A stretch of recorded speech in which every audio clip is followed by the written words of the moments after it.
ചിത്രം തെളിഞ്ഞപ്പോൾ നിലമ്പൂരിൽ ചതുഷ്കോണ മത്സരം. LDF UDF സ്ഥാനാർത്ഥികൾക്ക് പിന്നാലെ തൃണമൂൽ കോൺഗ്രസിന് വേണ്ടി PV അൻവറും BJPക്ക് വേണ്ടി മോഹൻ ജോർജും പത്രിക നൽകി. ആര്യാടൻ ഷൗക്കത്തിനും VD സതീശനും മുഹമ്മദ് റിയാസിനും നേർക്കായിരുന്നു അൻവറിന്റെ ഇന്നത്തെ പോർവിളി. 9 കൊല്ലമായി LDFന്റെ സിറ്റിംഗ് സീറ്റായ നിലമ്പൂരിൽ ചതുഷ്കോണ മത്സരം ആരുടെ സാധ്യതകളെയാണ് ബാധിക്കുക? അൻവർ നഷ്ടം വരുത്തുന്നത് LDFനാണോ അതോ UDFനാണോ? ഈ ചർച്ചയിൽ Shri Jaick C Thomas CPM, Shri Shafi Chaliyam Muslim League, advocate Narayanan Namboothiri BJP, Shri Aslam Bakkar Trinamool Congress എന്നിവർ. ആദ്യം ശ്രീ ഷാഫി ചാലിയം കേൾക്കാമോ? ഓക്കെ, എനിക്ക് കേൾക്കാം. അതായത് ഇന്നിപ്പോ UDFന്റെ കൺവെൻഷൻ ആയിരുന്നു. UDFന്റെ കൺവെൻഷനിൽ പാണക്കാട് കുടുംബാംഗങ്ങൾ ആരും പങ്കെടുക്കാത്തത് എന്താണ് ശ്രീ ഷാഫി? ഇത്രമേൽ ഇമ്പോർട്ടന്റ് ആയ ഒരു ഇലക്ഷനാണ്. ശരിയാണ്, സാദിഖ് അലി തങ്ങളും മുനവർ അലി തങ്ങളും ഉംറ നിർവഹിക്കാനുള്ള യാത്രയിലാണ്. പക്ഷേ അബ്ബാസ് അലി തങ്ങൾ ജില്ലാ പ്രസിഡന്റ് മലപ്പുറത്ത് തന്നെ ഉണ്ടായിരുന്നല്ലോ. ഈ നിലമ്പൂർ ഉപതെരഞ്ഞെടുപ്പിൽ കോൺഗ്രസിനുള്ള അത്ര ഉത്സാഹം ലീഗിനില്ലേ? എല്ലാ നിലമ്പൂര് തെരഞ്ഞെടുപ്പുമായി ബന്ധപ്പെട്ട് പാണക്കാട് തങ്ങന്മാരും ലീഗിന്റെ ഉന്നത നേതാക്കന്മാരും ഒക്കെ ഇത്രയും ദിവസം അവിടെ തന്നെ ഇരുന്നു. അബ്ബാസ് അലി തങ്ങൾ ഇന്നലെ വരെ അവിടെ ഇരുന്നു. അപ്പൊ അതിലൊന്നും നിങ്ങൾ വേറെ രീതിയിലാണ് അതിനെ ആഖ്യാനിക്കേണ്ട ആവശ്യമില്ല. UDF ഒറ്റക്കെട്ടാണ്. ഇപ്പോൾ ഇന്നലെ ചേർന്ന ലീഗിന്റെ തെരഞ്ഞെടുപ്പുമായി ബന്ധപ്പെട്ട നേതാക്കളുടെ യോഗത്തിൽ VD സതീശനെതിരെ വലിയ വിമർശനം ഉയർന്നു എന്നൊക്കെയാണ് വാർത്തകൾ വന്നത്. ഇന്നിപ്പോൾ നിങ്ങളുടെ ഒരു MLA, Vallikkunnu MLA Hameed master തന്നെ അദ്ദേഹത്തിന്റെ അതൃപ്തി തുറന്നു പറയുകയും ഒക്കെ ചെയ്തു. അപ്പോൾ തെരഞ്ഞെടുപ്പ് എങ്ങനെയാണോ നടക്കേണ്ടത് അതുപോലെ അല്ല നടത്തുന്നത് നിലമ്പൂരിൽ കോൺഗ്രസ് എന്നൊരു അഭിപ്രായം ലീഗിനുണ്ടോ? ലീഗിന് അങ്ങനെ മറിച്ച അഭിപ്രായമൊന്നും ഇല്ലല്ലോ. ഒക്കെ വെറുതെ നിങ്ങൾ പുറത്തു നിന്ന് നിങ്ങൾക്ക് തോന്നുന്നതാണ്. UDF എന്നുള്ള ഇലക്ക് ഒറ്റക്കെട്ടായി ആര്യാടൻ ഷൗക്കത്തിന്റെ പ്രവർത്തനങ്ങൾ അതിൽ വളരെ ഇൻവോൾവഡ് ആണ്, വളരെ സജീവമാണ്. നിങ്ങളെ നിലമ്പൂരിലെ ലേഖകന്മാർ വിളിച്ചു നോക്കും, ലീഗ് കേന്ദ്രങ്ങളൊക്കെ എത്ര സജീവമാണെന്നുള്ളത്. മറ്റിങ്ങനെ പല ഭാഗത്തുനിന്ന് പല വർത്തമാനമൊക്കെ കേൾക്കും. അതൊക്കെ സ്വാഭാവികമാണ്, അതിലൊന്നും തീരെ കാര്യമില്ല. അതായത് UDF സ്ഥാനാർത്ഥിയുടെ വിജയത്തിന് വേണ്ടി അരയും തലയും മുറുക്കി രംഗത്തിറങ്ങേണ്ട ആളുകൾ തന്നെയാണ് നിങ്ങൾ. അക്കാര്യത്തിൽ യാതൊരു സംശയവുമില്ല. ലീഗ് പൊതുവെ ഇപ്പോൾ ഈവൻ ലീഗിന്റെ വലിയ സ്വാധീന കേന്ദ്രങ്ങളല്ലാത്തടത്ത് പോലും അങ്ങനെ ചെയ്യുന്നതാണ് നമുക്കറിയാം. ഇപ്പം നിലമ്പൂരിനെ സംബന്ധിച്ച് സാധാരണ കഴിഞ്ഞ പല ഉപതെരഞ്ഞെടുപ്പുകളിലും ഇല്ലാത്ത വിധത്തിൽ കുറച്ചധികം കല്ലുകടികൾ ഉണ്ടായതായി തോന്നുന്നുണ്ടോ? ഇപ്പോൾ നിങ്ങൾ ക്യാമ്പയിൻ മോഡിലേക്ക് ഫുൾ സ്വിംഗ് ആയി കടക്കേണ്ട സമയമാണ്, കടന്നിരിക്കുകയും ചെയ്തിരിക്കുന്നു. പക്ഷേ ഇപ്പോഴും അപ്പോൾ ചില തരത്തിലുള്ള അസ്വാരസ്യങ്ങൾ. PV അൻവർ നോക്കൂ, സ്ഥാനാർത്ഥിയായി ഇന്ന് നോമിനേഷൻ കൊടുത്തു. 2 കാര്യങ്ങളാണ് ഇന്ന് അദ്ദേഹം പ്രഖ്യാപിച്ചിട്ടുള്ളത്. അതിലൊന്ന്, ഞാൻ ആര്യാടൻ ഷൗക്കത്തിനും VD സതീശനും അതുപോലെ തന്നെ മുഹമ്മദ് റിയാസിനും എതിരെയുള്ള കാര്യങ്ങൾ വേണമെങ്കിൽ നിലമ്പൂർ അങ്ങാടിയിൽ ഒരു TV വെച്ച് കേൾപ്പിച്ചു തരാം എന്നുള്ളതാണ്. നിങ്ങളുടെ സ്ഥാനാർത്ഥിയെ തന്നെയാണ് സ്ഥാനാർത്ഥി പ്രഖ്യാപനം മുതലേ അൻവർ ടാർഗറ്റ് ചെയ്യുന്നത്. ആ അൻവറിനോട് സഹകരിക്കണം എന്നുള്ളത് മുസ്ലിം ലീഗിന് പല നേതാക്കൾ പലവട്ടം പറയുകയും ചെയ്തിരുന്നു. മൊത്തത്തിലൊരു കൺഫ്യൂഷൻ ഉണ്ടല്ലോ ഷിഷാഫി. അതൊക്കെ ഏതൊരു തെരഞ്ഞെടുപ്പിലും ഉപതെരഞ്ഞെടുപ്പിലും ആദ്യ ദിവസങ്ങളൊക്കെ ഇത്തരത്തിലുള്ള ചെറിയ ചെറിയ സംഗതികളൊക്കെ ഉണ്ടായിരിക്കും. അതൊക്കെ പിന്നീടാണ്ട് ഇപ്പൊ ബൂത്ത് കൺവെൻഷൻ ഏകദേശം 268 ബൂത്തുകളുണ്ട്. ഒറ്റ ദിവസമാണ് കൺവെൻഷൻ നടത്തിയത്. 268 കേന്ദ്രങ്ങൾ. വളരെ വ്യവസ്ഥാപിതമായ കമ്മിറ്റിയാണ്. മുസ്ലിം ലീഗിന്റെ വോട്ടുകൾ പരിപൂർണമായി ഐക്യമുന്നണി സ്ഥാനാർത്ഥിക്ക് പോൾ ചെയ്യിപ്പിക്കാൻ വേണ്ടി ഒരു പ്രത്യേക ഒരു കർമ്മസേന തന്നെ ഉണ്ടാക്കിയിട്ടുണ്ട്. ഓരോ പഞ്ചായത്തിലേക്കും ഒരു സംസ്ഥാന ഭാരവാഹി, ഒരു MLA, അതുപോലെ തന്നെ ഒരു ജില്ലാ ഭാരവാഹി, ഒരു പോഷക സംഘടനയുടെ ഭാരവാഹി അടങ്ങുന്ന ഒരു ടീം. ആ ടീം ഓരോ പഞ്ചായത്തിലേക്ക് നിശ്ചയിക്കപ്പെട്ട സംസ്ഥാന സെക്രട്ടറി എന്നുള്ളവർക്ക് എനിക്കും ഒരു പഞ്ചായത്തിൽ ചുമതലയുണ്ട്. ഈ കേന്ദ്രങ്ങളൊക്കെ അതായത് നമ്മൾ UDF സംവിധാനത്തിന് പുറമെ ലീഗ് പ്രത്യേകമായ ഒരു സംവിധാനം കൂടി ഉണ്ടാക്കി. എന്തുകൊണ്ടാണ്? വളരെ കൃത്യമാണ്. UDFന്റെ വിജയം സുനിശ്ചിതമാക്കുക എന്നത് തന്നെയാണ് ലീഗിന്റെ ലക്ഷ്യം. അതിനുവേണ്ടി ഒരു ലീഗിന്റെ എല്ലാ മേഖലയിലും ആക്റ്റീവായി ലീഗിന്റെ ജനപ്രതിനിധികൾ അടക്കമുള്ള എല്ലാ സംവിധാനങ്ങൾ, വനിതാ ലീഗ് സംവിധാനങ്ങൾ, യൂത്ത് ലീഗ് സംവിധാനങ്ങൾ, MSF എല്ലാവരും അവിടെ അണിനിരക്കുക. ഞങ്ങൾ ഒട്ടുമിക്ക നേതാക്കൾ മിക്കവാറും നിലമ്പൂരിൽ തമ്പടിച്ചു കഴിഞ്ഞു. എല്ലാ വലിയ നേതാക്കന്മാരും യുവജന നേതാക്കളും ഒക്കെ നിലമ്പൂരിൽ താമസിക്കുകയാണ്. അതാണ് പഠിക്കേണ്ടത്. അത് കോൺഗ്രസ് ലീഡർഷിപ്പിന് വളരെ കൃത്യമായി നിലമ്പൂരുള്ള കോൺഗ്രസ് ലീഡേഴ്സും അവിടെയുണ്ട്. അവർക്ക് വളരെ കൃത്യമായിട്ട് അറിയാം ലീഗ് എത്രമാത്രം ആത്മാർത്ഥപരമായിട്ടാണ് ഈ തെരഞ്ഞെടുപ്പിൽ അതിന്റെ പ്രവർത്തനങ്ങൾ ചുക്കാൻ പിടിക്കുന്നതെന്ന് ഏവർക്കും മനസ്സിലാവും. ശരി, ശ്രീ അഡ്വക്കേറ്റ് നാരായണൻ നമ്പൂതിരി, ഇന്നിപ്പോ നിങ്ങൾക്ക് ഫൈനലി സ്ഥാനാർത്ഥിയായി എന്ന് മാത്രമല്ല സ്ഥാനാർത്ഥി നോമിനേഷൻ കൊടുത്തിരിക്കുന്നു. 2 ദിവസം മുമ്പ് വരെ സ്ഥാനാർത്ഥി ഉണ്ടാകുമോ ഇല്ലയോ എന്നൊക്കെയുള്ള ആശങ്കകളാണെങ്കിൽ ഫൈനലി സ്ഥാനാർത്ഥി ഉണ്ടായിരിക്കുന്നു എന്ന ആശ്വാസമെങ്കിലും ഉണ്ട്. BJP കഴിഞ്ഞ തെരഞ്ഞെടുപ്പിൽ 8000-ൽ പരം വോട്ടുകൾ മാത്രം പിടിച്ചിട്ടുള്ള ഒരു മണ്ഡലമാണ്. നമ്മൾ ചതുഷ്കോണ മത്സരം എന്നൊക്കെ ആലങ്കാരികമായി പറയുന്നതിനപ്പുറത്ത് ശരിക്കും സ്റ്റേക്ക് ഉണ്ട് എന്ന് വിശ്വസിക്കുന്നുണ്ടോ? BJP കഴിഞ്ഞ അസംബ്ലി ലോക്സഭാ തെരഞ്ഞെടുപ്പിൽ BJPക്ക് 17,000 വോട്ട് വരെ നിലമ്പൂരിൽ ലഭിച്ച ചരിത്രമുണ്ട്. അപ്പോൾ സ്വാഭാവികമായി BJPയുടെ വോട്ട് ബേസ് അവിടെ അത്ര മോശമൊന്നുമല്ല. പിന്നെ ഈ ആശങ്ക എന്ന് പറയുന്നത് ഞങ്ങൾക്കൊരാശങ്കയും ഇല്ലായിരുന്നു. ഞങ്ങളെ സംബന്ധിച്ച് ഞങ്ങൾക്ക് ഈ തെരഞ്ഞെടുപ്പിനെ കണ്ടത് ഈ തെരഞ്ഞെടുപ്പ് അനാവശ്യമായി അടിച്ചേൽപ്പിക്കപ്പെട്ട ഒരു തെരഞ്ഞെടുപ്പാണ്. LDFിൻ്റെയും UDFിൻ്റെയും രാഷ്ട്രീയ നാടകത്തിൻ്റെയോ ചക്കളത്തി പോരാട്ടത്തിൻ്റെയോ ഒക്കെ ഭാഗമായി ഒരു ആഗ്രഹപ്രകാരം ഉണ്ടായ ഒരെണ്ണമല്ല, അടിച്ചേൽപ്പിക്കപ്പെട്ടതാണ്. അപ്പോൾ ആ തെരഞ്ഞെടുപ്പ് കേവലം ഇതിൻ്റെ കാലാവധി എന്ന് പറയുന്നത് വളരെ കുറച്ച് കാലമാണ്. അപ്പോൾ ഒരു ജനാധിപത്യ സംവിധാനത്തിൽ ഇങ്ങനെ തെരഞ്ഞെടുപ്പുകൾ രാഷ്ട്രീയ നിലപാടുകൾ മാറ്റത്തിൻ്റെയോ അല്ലെങ്കിൽ പരസ്പര ആരോപണ പ്രത്യാരോപണങ്ങളുടെയോ പേരിലുണ്ടാകുന്ന തെരഞ്ഞെടുപ്പുകൾ അടിച്ചേൽപ്പിക്കപ്പെടുക എന്ന് പറഞ്ഞാൽ ജനാധിപത്യത്തിൻ്റെ അന്തസ്സത്ത തന്നെ ചോദ്യം ചെയ്യപ്പെടുന്നതാണ് എന്ന് ഞങ്ങൾക്ക് വ്യക്തമായ നിലപാടുണ്ട്. അത് ഞങ്ങൾ പറഞ്ഞു എന്നുള്ളത് ശരിയാണ്. പക്ഷേ ചർച്ചയിൽ BJP ആവർത്തിച്ച് പറഞ്ഞുകൊണ്ടിരിക്കുന്നതാണ്. അപ്പൊ ഇന്ന് കേട്ട ഒരു കാര്യം, BJP സ്ഥാനാർത്ഥി ഞങ്ങളുടെ സ്റ്റാൻഡ് തെരഞ്ഞെടുപ്പിൽ സ്വാഭാവികമായി BJP ആണ് മത്സരിക്കുന്നതെങ്കിൽ ഒരു ക്രിസ്ത്യൻ സമുദായ അംഗം വേണം, BDJS ആണ് മത്സരിക്കുന്നതെങ്കിൽ ഒരു ഈഴവ സമുദായ അംഗം വേണം എന്നുള്ളതായിരുന്നു മുകളിൽ നിന്നുള്ള നിർദ്ദേശം. BDJS ഒരു തരത്തിലും വഴങ്ങിയില്ല, എടുക്കാൻ താല്പര്യപ്പെട്ടിട്ടില്ല. അപ്പോൾ പിന്നെ ഒരു സ്ഥാനാർത്ഥിയെ കണ്ടുപിടിച്ച് അങ്ങ് മത്സരിപ്പിച്ചു എന്നുള്ള മട്ടിലാണ്. അങ്ങനെയാണോ?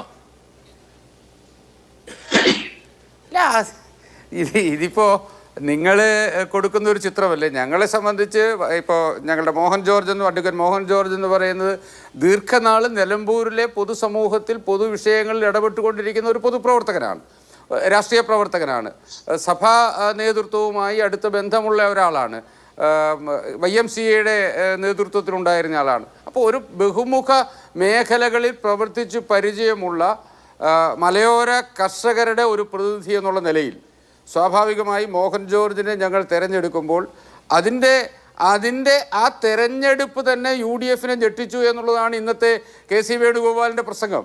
നോക്കൂ, നിങ്ങൾ അഭിലാഷ് പറഞ്ഞ പോലെ കേവലം 8000 വോട്ട് മാത്രം നേടിയ ഒരു പാർട്ടിയുടെ സ്ഥാനാർത്ഥിയെ സംബന്ധിച്ച് UDFിൻ്റെ തെരഞ്ഞെടുപ്പ് കൺവെൻഷൻ ഉദ്ഘാടനം ചെയ്യാൻ പോകുമ്പോൾ ഉദ്ഘാടന പ്രസംഗത്തിൽ BJPയുടെ ലക്ഷ്യം നടക്കുകയില്ല എന്ന് പറയണമെങ്കിൽ BJPക്ക് അവിടെ സ്റ്റേക്ക് ഉണ്ടായിരിക്കുന്നു, അവിടെ ഒരു ക്ലെയിം ഉണ്ടായിരിക്കുന്നു. BJPയുടെ സ്ഥാനാർത്ഥി അവിടെ സജീവമായി മുന്നോട്ട് പോകാൻ പോകുന്നു എന്ന് UDF അംഗീകരിച്ചതാണ് UDFിൻ്റെ കൺവെൻഷൻ ഉദ്ഘാടനം ചെയ്തുകൊണ്ടുള്ള KC വേണുഗോപാലിൻ്റെ പ്രസംഗം. നോക്കൂ, അതല്ലെങ്കിൽ സ്വാഭാവികമായി ഇപ്പോൾ മത്സരം UDFും LDFും തമ്മിലാണെങ്കിൽ BJP സ്ഥാനാർത്ഥിയെക്കുറിച്ച് ഒരു പരാമർശത്തിന്റെ പോലും പ്രസക്തി വരുന്നില്ല. എന്തുകൊണ്ട് പരാമർശിക്കപ്പെട്ടു എന്ന് പറഞ്ഞത് ക്രൈസ്തവ വോട്ടുകളിലേക്ക് കടന്നു കയറാമെന്ന BJPയുടെ പൂതി നടക്കില്ല എന്നുള്ളതായിരിക്കും. പിന്നെ BJPക്ക് എത്ര വോട്ടുണ്ട് എന്നുള്ളതല്ല, BJP ബാഷിംഗ് എന്ന് പറയുന്നത് ഒരു ഫേവറേറ്റ് ആയിട്ടുള്ള വിഷയമാണ് കേരളത്തിലെ മിക്കവാറും നിയോജക മണ്ഡലങ്ങളിലെല്ലാം. അതുകൊണ്ട് നേട്ടം വിചാരിക്കുന്നുണ്ടാവും. അതല്ലാതെ ഇപ്പൊ BJPക്ക് ശക്തി ഉള്ളത് കൊണ്ടാവണമെന്നില്ല. അത് ഞാൻ പറഞ്ഞ പോയിന്റ് BJPക്ക് ശക്തിയുണ്ടോ ഇല്ലയോ എന്നുള്ളത് തെരഞ്ഞെടുപ്പ് കഴിയുമ്പോൾ തെളിയിക്കപ്പെടും. ജനങ്ങൾ BJP അംഗീകരിക്കുന്നു, എത്രമാത്രം അംഗീകരിക്കുന്നു തെരഞ്ഞെടുപ്പ് വരെ. ഇത് ഞങ്ങളുടെ ഒരു രാഷ്ട്രീയം, ഞങ്ങളുടെ ഒരു നിലപാട് മോഹൻ ജോർജിലൂടെ നിലമ്പൂരിൽ അവതരിപ്പിക്കുക. നിലമ്പൂരിൻ്റെ വികസന പ്രശ്നങ്ങൾ ചർച്ച ചെയ്യപ്പെടണം. ഈ തെരഞ്ഞെടുപ്പ് അൻവർ രാജിവെച്ചതിന് ശേഷം നടന്ന ഒരു ചർച്ചകളിലും നിലമ്പൂരിൻ്റെ വികസനം ചർച്ച ചെയ്യപ്പെട്ടില്ല. ഇന്നലെ മുഖ്യമന്ത്രിയുടെ കൺവെൻഷൻ ഉദ്ഘാടനം ചെയ്തുകൊണ്ട് അദ്ദേഹം ചതിയെക്കുറിച്ച് പറയുന്നു. ഇന്ന് KC വേണുഗോപാൽ ചതിയെക്കുറിച്ച് പറയുന്നു. യഥാർത്ഥത്തിൽ ചതിക്കപ്പെട്ടതാരാ? നിലമ്പൂരിലെ ജനങ്ങളല്ലേ. ഇത്രയേറെ വർഷങ്ങളായി അവിടെ ഒരു നല്ല വഴിയില്ല, നല്ല ആശുപത്രിയില്ല, വിദ്യാഭ്യാസ സ്ഥാപനങ്ങളില്ല. ഇപ്പോൾ ഇന്ന് അൻവർ പഴയ സ്ഥാനാർത്ഥി പ്രകാശിൻ്റെ വീട്ടിൽ പോയി. പ്രകാശൻ ആശുപത്രിയിലേക്ക് പോകുന്ന വഴിക്കാണ് മരണമടയുന്നത് ഹൃദ്രോഗബാധയായിട്ട്. 60 കിലോമീറ്റർ പെരിന്തൽമണ്ണയിൽ വരണം ഒന്നുകിൽ, അല്ലെങ്കിൽ 100 കിലോമീറ്റർ കോഴിക്കോട് പോകണം നല്ലൊരു ആശുപത്രി ഉണ്ടാകാൻ. ഇത്ര നാൾ ഇത്രയേറെ വികസന പ്രവർത്തനം നടത്തിയെന്ന് പറഞ്ഞിട്ട് അവിടുത്തെ ജില്ലാ ആശുപത്രി എന്ന് പറയുന്ന ഗവൺമെൻറ് ആശുപത്രിയിൽ എന്ത് സംവിധാനം ഉണ്ടാക്കാൻ കഴിഞ്ഞിട്ടുണ്ട്? അപ്പോൾ നിലമ്പൂരിൻ്റെ വികസന പ്രശ്നങ്ങൾ ചർച്ച ചെയ്യപ്പെടണമെങ്കിൽ നിലമ്പൂരിൽ ജനങ്ങളുമായി ബന്ധമുള്ള ഒരു സ്ഥാനാർത്ഥി ഉണ്ടാവണം. ശരി, അതുകൊണ്ട് മോഹൻ ജോർജ് ജനകീയനായ കർഷക നേതാവ്, അവിടുത്തെ വന്യജീവി പ്രശ്നങ്ങൾ ചർച്ച ചെയ്യപ്പെടണം. ശരി, സ്വാഭാവികമായി അവിടുത്തെ വികസന പ്രശ്നങ്ങൾ ചർച്ച ചെയ്യപ്പെടുക എന്നുള്ളതാണ് ഞങ്ങളുടെ നയം. ആ നയം വെച്ച് അതിനു പറ്റിയ ഒരു സ്ഥാനാർത്ഥി, ഏറ്റവും കഴിവുള്ള യോജിച്ച ഒരു സ്ഥാനാർത്ഥിയെ ഞങ്ങൾ കണ്ടെത്തി. ശരി, ശ്രീ ജേക്സി തോമസ്, നിലമ്പൂരിലൊരു ചതുഷ്കോണ മത്സരമാണോ അതോ ആര്യാടൻ ഷൗക്കത്തും എം സ്വരാജും തമ്മിൽ നടക്കുന്ന നേരിട്ടുള്ള ഏറ്റുമുട്ടലാണോ? എങ്ങനെയാണ് CPM LDF മത്സരത്തെ വിലയിരുത്തുന്നത്? ഒരിക്കലുമല്ല നേരിട്ട് മറുപടി പറയാൻ കഴിയുന്ന ചോദ്യമാണ്, ഒറ്റവാചകത്തിൽ മറുപടി അവസാനിപ്പിക്കാൻ കഴിയുന്ന ചോദ്യമാണ്. അർദ്ധ മനസ്സല്ല, നാളെ BJP പ്രവേശനം ആഗ്രഹിച്ച് നടക്കുന്ന UDF-കാർ പോലും പറയില്ല അവിടെ ഒരു ചതുഷ്കോണ മത്സരം നടക്കുന്നുണ്ട് എന്നുള്ളത്. നിലമ്പൂരിൽ മത്സരം നടക്കുന്നത് ഇടതുപക്ഷ ജനാധിപത്യ മുന്നണിയും UDF-ഉം തമ്മിലാണ് എന്നുള്ള കാര്യത്തിൽ ഒരു സംശയവും വേണ്ടതില്ല. അവിടെ കഴിഞ്ഞ 9 വർഷക്കാലത്തിനകത്ത് നിലമ്പൂരിലും കേരളത്തിലെ ഇടതുപക്ഷ ജനാധിപത്യ മുന്നണി ഗവൺമെന്റ് മുഖാന്തരം വരുത്തി തീർത്ത മാറ്റങ്ങളെ സംബന്ധിച്ചും ഭാവി നിലമ്പൂരിനെയും ഭാവി കേരളത്തെയും സംബന്ധിച്ചുള്ള ഞങ്ങളുടെ ആശയങ്ങളും പ്രതീക്ഷകളും ഇത്യാദി കാര്യങ്ങളാണ് ചർച്ച ചെയ്യപ്പെടുന്നത്. ഒപ്പം ഇന്ത്യൻ വർഗീയത ലോകത്തും ഇന്ത്യയിലും സൃഷ്ടിക്കുന്ന പ്രതിലോമകരമായ വിഷയങ്ങളെയൊക്കെ സംബന്ധിച്ചും നല്ല തെളിമയാർന്ന രാഷ്ട്രീയം ചർച്ച ചെയ്യപ്പെടുന്ന തെരഞ്ഞെടുപ്പാണ് നിലമ്പൂരിലേത്. ഒരു പ്രശ്നം, ഞങ്ങൾ കഴിഞ്ഞ 9 വർഷത്തെ വികസനം മുൻനിർത്തിയാണ് മത്സരിക്കുന്നത് എന്ന് പറയുമ്പോൾ അത് ഓക്കെയാണ്. പക്ഷെ ആ വികസനത്തിന്റെ പ്രതിനിധി എന്ന് പറയാൻ കഴിയുന്ന അൻവർ, നിങ്ങളുടെ ഈ കഴിഞ്ഞ 9 കൊല്ലക്കാലത്തെ MLA, അദ്ദേഹവും മത്സരിക്കുന്നുണ്ട്. അപ്പൊ അദ്ദേഹം പറയുന്നത് ഇതായിരിക്കും, ഞാൻ 9 കൊല്ലം ഇതൊക്കെ ചെയ്തു എന്ന്. എനിക്ക് തോന്നുന്നു ഇന്ത്യൻ ഭരണഘടന പ്രകാരം 18 വയസ്സ് പൂർത്തിയാകുകയും വോട്ടർ പട്ടികയിൽ ഉണ്ടാവുകയും ചെയ്താൽ ആർക്കും മത്സരിക്കാൻ കഴിയുന്ന ഒരു അന്തരീക്ഷമാണ് പൊതുവിൽ ഇന്ത്യൻ തെരഞ്ഞെടുപ്പുകളിൽ എവിടെയുമുള്ളത്. നിലമ്പൂർ അതിൽ നിന്ന് വ്യത്യസ്തമല്ല, ഇന്ത്യയുടെ ഭാഗമാണ്. അപ്പോൾ സ്വാഭാവികമായിട്ടും മുൻ MLA-ക്കും ഇപ്പോൾ ഇവിടെ സംഘപരിവാർ രാഷ്ട്രീയത്തിന്റെ പ്രതിനിധി സൂചിപ്പിച്ചതുപോലെ UDF-ന്റെ സംസ്ഥാന നേതാവിനെ BJP-യുടെ സ്ഥാനാർത്ഥിയാക്കിയിട്ടുമൊക്കെ അവതരിപ്പിക്കാം, അവർക്കൊക്കെ മത്സരിക്കാം. അതൊന്നും നമുക്കാർക്ക് റദ്ദ് ചെയ്യാൻ കഴിയുന്ന കാര്യങ്ങളല്ല. പക്ഷേ അങ്ങ് സൂചിപ്പിച്ച ചോദ്യത്തിന്റെ ഒരു വാചകത്തിൽ എനിക്ക് കറയറ്റ വിയോജിപ്പുണ്ട്. അത് മറ്റൊന്നുമല്ല, കഴിഞ്ഞ 9 വർഷക്കാലം നിലമ്പൂർ നടന്നു തീർത്ത വികസന മാറ്റങ്ങളുടെ ആകെ പ്രതിനിധി അല്ലെങ്കിൽ പ്രതീകം അവിടുത്തെ ഒരാൾ മാത്രമാണ് എന്ന നിലയിൽ പറഞ്ഞാൽ അത് കാര്യങ്ങളെ തെറ്റായി മനസ്സിലാക്കലാണ്, അല്ലെങ്കിൽ കാര്യങ്ങളോടുള്ള ഒരു തെറ്റായ അപഗ്രഥനമാണ് എന്ന് പറയേണ്ടതായിട്ട് വരും. കേരളത്തിൽ ആകെ ഇടതുപക്ഷ ജനാധിപത്യ മുന്നണി ഗവൺമെന്റിന്റെ കാലയളവിൽ നടത്തിയിട്ടുള്ള വിശദമായ മാറ്റങ്ങളുണ്ട്. അത് ഗവൺമെന്റ് സ്കൂളുകളുടെ കാര്യത്തിൽ, ആർദ്രം പദ്ധതി മുഖാന്തരം ആരോഗ്യ കേന്ദ്രങ്ങളുടെ കാര്യത്തിൽ, റോഡുകളുടെ കാര്യത്തിൽ, PWD റോഡുകളുടെ കാര്യത്തിൽ, പാലം നിർമ്മാണത്തിന്റെ കാര്യത്തിൽ, ജനജീവിത സംബന്ധമായ ബഹുമുഖ മേഖലകളിൽ വിവിധ പദ്ധതികൾ രൂപീകരിച്ചിട്ടാണ് കേരളത്തിലെ 140 മണ്ഡലങ്ങളിൽ ഇടപെടൽ നടത്തിയിട്ടുള്ളത്. ആ ഇടപെടലിന്റെ ഭാഗം തന്നെയാണ് നിലമ്പൂരിലും ഉണ്ടായിട്ടുള്ളത്. പിന്നെ നിലമ്പൂരിൽ പ്രത്യേകമായി ഉണ്ടായിട്ടുള്ള മാറ്റങ്ങളെ സംബന്ധിച്ച് ഈ മുൻ MLA തന്നെ എനിക്ക് തോന്നുന്നു എടക്കരയ്ക്ക് സമീപം നിലമ്പൂരിൽ നവകേരള സദസ്സെത്തിയ സമയത്ത് 2000 കോടിയിലധികം രൂപയുടെ വികസന മാറ്റങ്ങൾക്ക് നിലമ്പൂരിൽ നാന്ദി കുറിച്ച, അതിന് നേതൃത്വം നൽകിയ, വിജയകരമായ വികസന പദ്ധതികളെ നടപ്പിൽ വരുത്തിയ കേരളത്തിലെ ഗവൺമെന്റിനെ സംബന്ധിച്ച്, ഇടതുപക്ഷ ജനാധിപത്യ മുന്നണിയെ സംബന്ധിച്ച് ഇപ്പോൾ എതിരെ മത്സരിക്കുന്ന അങ്ങ് സൂചിപ്പിച്ച 4 സ്ഥാനാർത്ഥികൾക്കിടയിൽ ഇപ്പോൾ എതിരെ മത്സരിക്കുന്ന ഈ മുൻ MLA ഉൾപ്പെടെയുള്ള ആളുകൾ നടത്തിയ പ്രഭാഷണം നിലമ്പൂരിന്റെ വികസനത്തിൽ ഇടതുപക്ഷ ജനാധിപത്യ മുന്നണിയുടെ സംഭാവനയെ സംബന്ധിച്ചുള്ള സാക്ഷ്യപത്രമായി നമ്മളുടെ മുമ്പിലുണ്ട്. അത് നമ്മൾ കാണാതിരിക്കല് എന്ന് മാത്രമാണ് എനിക്ക് അതിനോട് പ്രതികരിക്കാനുള്ളത്. ശരി. ശ്രീ അസ്ലം ബക്കർ, എന്താണ് തൃണമൂൽ കോൺഗ്രസ് സ്ഥാനാർത്ഥിയെ നിർത്തുക വഴി മുന്നോട്ട് വെക്കുന്നത്? ഇന്നിപ്പോൾ PV അൻവർ പറഞ്ഞു, എനിക്ക് ആര്യാടൻ ഷൗക്കത്തിനെ കുറിച്ചും മുഹമ്മദ് റിയാസിനെ കുറിച്ചും VD സതീശനെ കുറിച്ചും ചില കാര്യങ്ങൾ പറയാനുണ്ട്, അത് എന്നെ കൊണ്ട് പറയിപ്പിക്കരുത്. ഈ നിലമ്പൂർ അങ്ങാടിയിൽ ഒരു TV വെച്ച് ഞാൻ ഇതുവഴി കാണിക്കും എന്ന്. ആരും കാണിക്കേണ്ടെന്നൊന്നും പറഞ്ഞിട്ടില്ല. ഒരു തെരഞ്ഞെടുപ്പ് രംഗത്തേക്കൊക്കെ വരുമ്പോൾ മൂന്നാംകിട ബ്ലാക്ക് മെയിലിംഗ് വർത്തമാനങ്ങളാണോ പറയേണ്ടത്? കുറച്ചുകൂടി കാമ്പുള്ള കാര്യം. 9 കൊല്ലം അവിടെ MLA ആയിരുന്ന ആളല്ലേ, അതല്ലേ ജനങ്ങൾ പ്രതീക്ഷിക്കുക?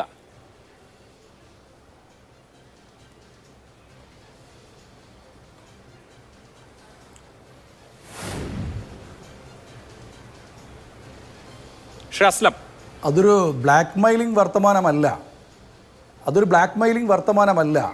ആവശ്യമാണെങ്കിൽ അത് എന്നെക്കൊണ്ട് പറയിപ്പിക്കരുത്. ഞാൻ അത് പറയാനും അത് പറയേണ്ട ഒരു അവസ്ഥ വന്നു കഴിഞ്ഞാൽ ഞാൻ നിലമ്പൂർ അങ്ങാടിയിൽ TV-യിൽ പ്രദർശിപ്പിച്ചുകൊണ്ട് ഞാൻ തെളിവ് സഹിതം പറയുമെന്നാണ് PV അൻവർ ഇന്ന് പത്രക്കാരോട് പറഞ്ഞത്. അത് ഇതുവരെ പറഞ്ഞിട്ടില്ല. ആവശ്യമായി വന്നാൽ പറയുമെന്നാണ് അല്ലാതെ ആർക്കാണ് ആവശ്യമായി വരിക? അദ്ദേഹത്തിനോ? തീർച്ചയായിട്ടും പി വി അൻവർ പറയും. ശ്രീ അസ്ലം ബക്കർ കഴിഞ്ഞ 8 മാസമായി ഇപ്പൊ പറയും, ഇപ്പൊ പൊട്ടിക്കും, ഈ രേഖ എന്നൊക്കെ പറയുന്നു. ഇതൊന്നും നമ്മൾ കണ്ടിട്ടില്ല.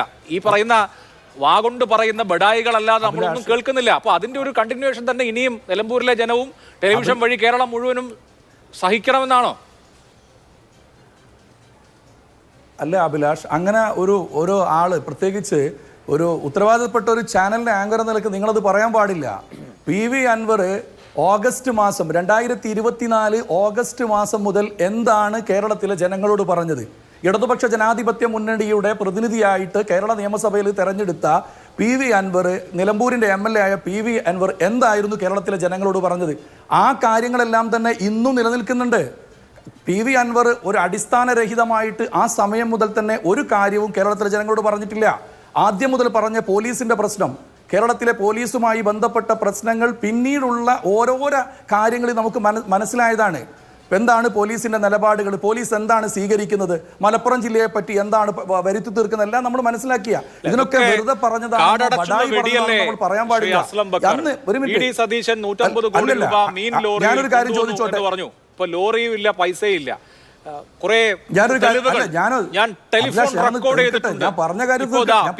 കുറിച്ചുള്ള കാര്യങ്ങൾ പുറത്തുവിടുമെന്ന് പറഞ്ഞു, പിണറായി വിജയനെ കുറിച്ചുള്ള കാര്യങ്ങൾ പുറത്തുവിടുമെന്ന് പറഞ്ഞു. ഇതൊക്കെ ഈ പറഞ്ഞ പോലെ പറച്ചില് മാത്രമേ ഉള്ളൂ. അന്തരീക്ഷത്തിലേക്ക് ഇപ്പോ ആരെങ്കിലും ഒക്കെ അന്തരിക്കുമ്പോ ആകാശത്തേക്ക് പോലീസ് വെടിവെക്കുന്നത് പോലെയാണ്. അഭിലാഷ് ഞാൻ ചോദിച്ചോട്ടെ, ഈ Sujith Das Malappuram superintendent of police ആയിരുന്ന സുജിത് ദാസുമായിട്ടുള്ള ആ ഒരു ഫോൺ സംഭാഷണം എല്ലാവരും കേട്ടതല്ലേ? കേരളത്തിലെ ജനങ്ങൾ കേട്ടതല്ലേ? ഒരു IPS ഉദ്യോഗസ്ഥൻ എന്താണ് ഒരു MLA പറഞ്ഞത് നിങ്ങൾ കേട്ടതല്ലേ? അന്ന് ശരിക്ക് SP, അതായത് മലപ്പുറം SP ആയിരുന്ന സുജിത് ദാസ് പറയുന്നത് കേട്ടിട്ട് അദ്ദേഹം എന്ത് പണി എടുക്കാൻ വേണ്ടിയിട്ടു നിങ്ങൾക്ക് ഞാൻ വഴിപ്പെട്ടവനായിട്ട് ജീവിക്കും, എൻ്റെ സർവീസ് അവസാനിക്കുന്നത് വരെ നിങ്ങൾ പറയും പോലെ എന്താ നിങ്ങളെ കാലിന്റെ ചുവട്ടിൽ ഞാൻ ഉണ്ടാകും എന്നൊരു തരത്തിലല്ലായിരുന്നു. അത് വെറുതെ പറഞ്ഞതാണോ? ഇവിടുത്തെ മീഡിയകളിലെല്ലാം തന്നെ ഫോൺ റെക്കോർഡ് പ്രസിദ്ധപ്പെടുത്തിക്കൊണ്ടല്ലേ ജനങ്ങളോട് സംസാരിച്ചത്. ഇവിടുത്തെ ഉദ്യോഗസ്ഥൻ എന്തെങ്കിലും തെറ്റ് ചെയ്ത് കാണും, അത് പുറത്തു അല്ലെങ്കിൽ അതിൽ ശിക്ഷാ നടപടികൾ ഉണ്ടാവാതിരിക്കാൻ ഞാൻ അങ്ങയുടെ കാൽക്കീഴിൽ ആജീവനാന്ത കാലം കഴിഞ്ഞോളാം, എന്നെ ഒന്നും ചെയ്യരുതേ എന്ന് മലപ്പുറത്ത് SP ആയിരുന്ന ആള് പറഞ്ഞ ഓഡിയോ സന്ദേശം. ഞാനൊരു കാര്യം ചോദിച്ചോട്ടെ, ബാക്കി അതൊന്നും അല്ലല്ലോ പറഞ്ഞത്. ഒരു കാര്യം ഞാൻ ചോദിച്ചോട്ടെ, ഓഗസ്റ്റിൽ തന്നെ ഈ പോലീസിന്റെ പ്രശ്നം പറയുമ്പോൾ തന്നെയാണ് ഞാൻ ഇപ്പോൾ ഇരിക്കുന്നത് കോഴിക്കോട് പട്ടണത്തിലാണ്. കോഴിക്കോട് പട്ടണത്തിലെ മാതൃഭൂമി ഈ ചാനലിന്റെ സ്റ്റുഡിയോയിലാണ് ഞാൻ ഇരിക്കുന്നത്. ഇവിടുന്ന് കാണാതായ ഒരു ബിസിനസ്സുകാരൻ ഉണ്ടായിരുന്നു. മാമി എന്ന് പറയുന്ന റിയൽ എസ്റ്റേറ്റുകാരൻ്റെ തിരോധാനവുമായി ബന്ധപ്പെട്ട് ഇവിടെ എല്ലാവരും മറന്നപ്പോൾ, പോലീസിൻ്റെ അടുത്ത് യാതൊരു നീതിയും കിട്ടില്ല എന്ന് കണ്ടപ്പോൾ ഞങ്ങൾ, അതായത് ആക്ഷൻ കമ്മിറ്റിക്കാർ പി വി അൻവറിനെ പോയി കാണുകയും അന്ന് അദ്ദേഹം പറഞ്ഞ പോലീസിനെതിരായിട്ട് പറഞ്ഞ കാര്യങ്ങൾ പിന്നീട് പലതും ശരിവച്ചിട്ടുണ്ട്. DGP, അതായത് കേരളത്തിലെ പോലീസിന്റെ തലപ്പത്തിരിക്കുന്ന DGP മുഖ്യമന്ത്രിക്ക് കൊടുത്ത റിപ്പോർട്ടിന്റെ 33ാമത്തെ പോയിന്റ് പറഞ്ഞത് പോലീസ് എങ്ങനെയാണ് മാമി കേസിൽ ഇടപെട്ടതെന്ന് പറയുന്നുണ്ട്. ശരിക്കും നിങ്ങൾക്കത് മനസ്സിലാവും, നിങ്ങൾക്ക് ശരിക്കും അത് പരിശോധിച്ചാൽ മനസ്സിലാവും. അങ്ങനെ ഓരോരോ കാര്യത്തിൽ ഓരോരോ സബ്ജക്റ്റ് എടുത്ത് പോലീസ് ഈ നാട്ടിൽ ചെയ്തു തീർക്കുന്ന ചില ചെയ്തികൾ അൻവർ സബ്ജക്റ്റ് ചെയ്ത് പറഞ്ഞപ്പോൾ ഇവിടെ ജനങ്ങൾക്ക് ബോധ്യപ്പെട്ടതാണല്ലോ, എല്ലാ കാര്യം ബോധ്യപ്പെട്ടല്ലേ. പിന്നെ അൻവർ പറഞ്ഞ ഓരോരോ കാര്യങ്ങൾ ഇപ്പോഴും പറഞ്ഞുകൊണ്ടിരിക്കുന്ന കാര്യങ്ങളിൽ ജനങ്ങൾ ഇതെല്ലാം സ്വീകരിച്ചിട്ടുണ്ട് അഭിലാഷ്. അതുകൊണ്ട് തന്നെയാണ് അൻവർ മത്സരരംഗത്ത് ഇറങ്ങിയതും ജനങ്ങൾക്ക് വേണ്ടിയിട്ടാണ് ബഹുമാനനായ പി വി അൻവർ ഇപ്പോൾ മത്സരരംഗത്ത് ഇറങ്ങി. അപ്പോൾ അത് ഉണ്ടയില്ല വെടിയല്ല, പറയുന്നതെല്ലാം ശരി തന്നെയാണ്. അത് ആകാശത്തേക്ക് വെടിവെക്കും പോലെ അല്ല, ഇത് ജനങ്ങളുമായിട്ട് ഇഴകിച്ചേർന്ന് ജനങ്ങളുമായിട്ടുള്ള പ്രശ്നങ്ങളാണ്. ആരുടെ നെഞ്ചത്താണ് കൊള്ളുക എന്നുള്ളത് നമ്മൾ കാത്തിരുന്ന് കാണണം. അവിടെ ഷാഫി ചാലിയും പി വി അൻവർ ആർക്കാണ് ഒരു പ്രശ്നമാവുന്നത്? അത് UDF ആവാനല്ലേ സാധ്യത? കാരണം ഭരണവിരുദ്ധ വോട്ടുകളെ ഭിന്നിപ്പിക്കാനുള്ള എല്ലാ സാധ്യതകളുണ്ട്. ഞാനിങ്ങനെ ഈ വിവിധ സംഘടനാ നേതാക്കളുടെ അവരുടെ പ്രവർത്തകരുടെ ഒക്കെ പ്രതികരണങ്ങൾ ഇങ്ങനെ പരതുമ്പോൾ നോക്കൂ, ഇപ്പം മലബാർ മേഖലയിൽ പൊളിറ്റിക്കൽ ഇസ്ലാമിസ്റ്റ് ധാരയിൽ നിൽക്കുന്ന ആളുകൾ മുതൽ പാരമ്പര്യവാദികളായ കാന്തപുരം വിഭാഗത്തിന്റെ നേതാക്കൾ വരെ അൻവർ ഉയർത്തിയ വിഷയം എന്ന് പറയുന്നത് വളരെ വാലിഡ് അല്ലേ? അപ്പോൾ അൻവറിന്റെ കാൻഡിഡേച്ചർ അത് പ്രൂവ് ചെയ്യാനുള്ള ഒരു നിർണായകമായ ഘടകമല്ലേ എന്ന് പറയുന്നു. അപ്പോൾ മുസ്ലിം ജനസാമാന്യത്തിനിടയിൽ ഒരു തരത്തിലുള്ള അങ്ങനെ ഒരു ചിന്തയുണ്ട്. ആ വോട്ട് ഒഴുക്കിനെ ബ്ലോക്ക് ചെയ്യാൻ മുസ്ലിം ലീഗിന് കഴിയുമോ? ഒരു 15,000 വോട്ട് അൻവർ പിടിച്ചുകൊണ്ട് പോയാൽ പിന്നെ നിലമ്പൂർ ബാക്കിയുണ്ടാവോ ഷാഫി ചാലിയം? അപ്പോൾ അൻവറിന്റെ സ്ഥാനാർത്ഥിത്വം LDFനെ സഹായിക്കുകയും UDFനെ പ്രതികൂലമായി ബാധിക്കാനുമല്ലേ സാധ്യത? കാരണം ഭരണവിരുദ്ധ വോട്ടുകൾ BJPക്കും നിങ്ങൾക്കും അൻവറിനും ഇടയിൽ ശിഥിലീകരിക്കപ്പെടുകയും മുസ്ലിം സമൂഹത്തിൽ നിന്ന് ഈ വിഷയങ്ങളൊക്കെ പറഞ്ഞ് കുറച്ചധികം വോട്ടുകൾ സമാഹരിക്കാൻ അൻവറിന് കഴിയുകയും ചെയ്യില്ലേ? അല്ല, അവിടെ നിലമ്പൂർ നിയോജക മണ്ഡലത്തിൽ ഇടതുപക്ഷത്തിന് ഏകദേശം 60,000 താഴെ വോട്ടേ ഉള്ളൂ.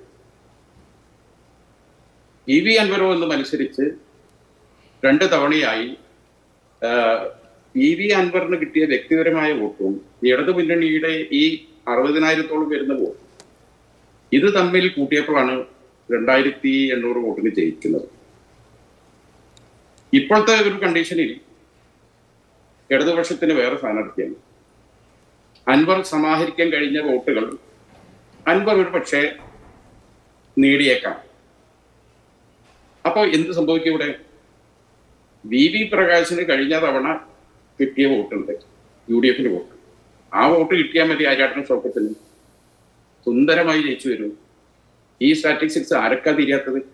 അൻവറും ഇടതുമുന്നണിയും ചേർന്ന് നിന്നപ്പോൾ 2,700 വ്യത്യാസമുണ്ടായി.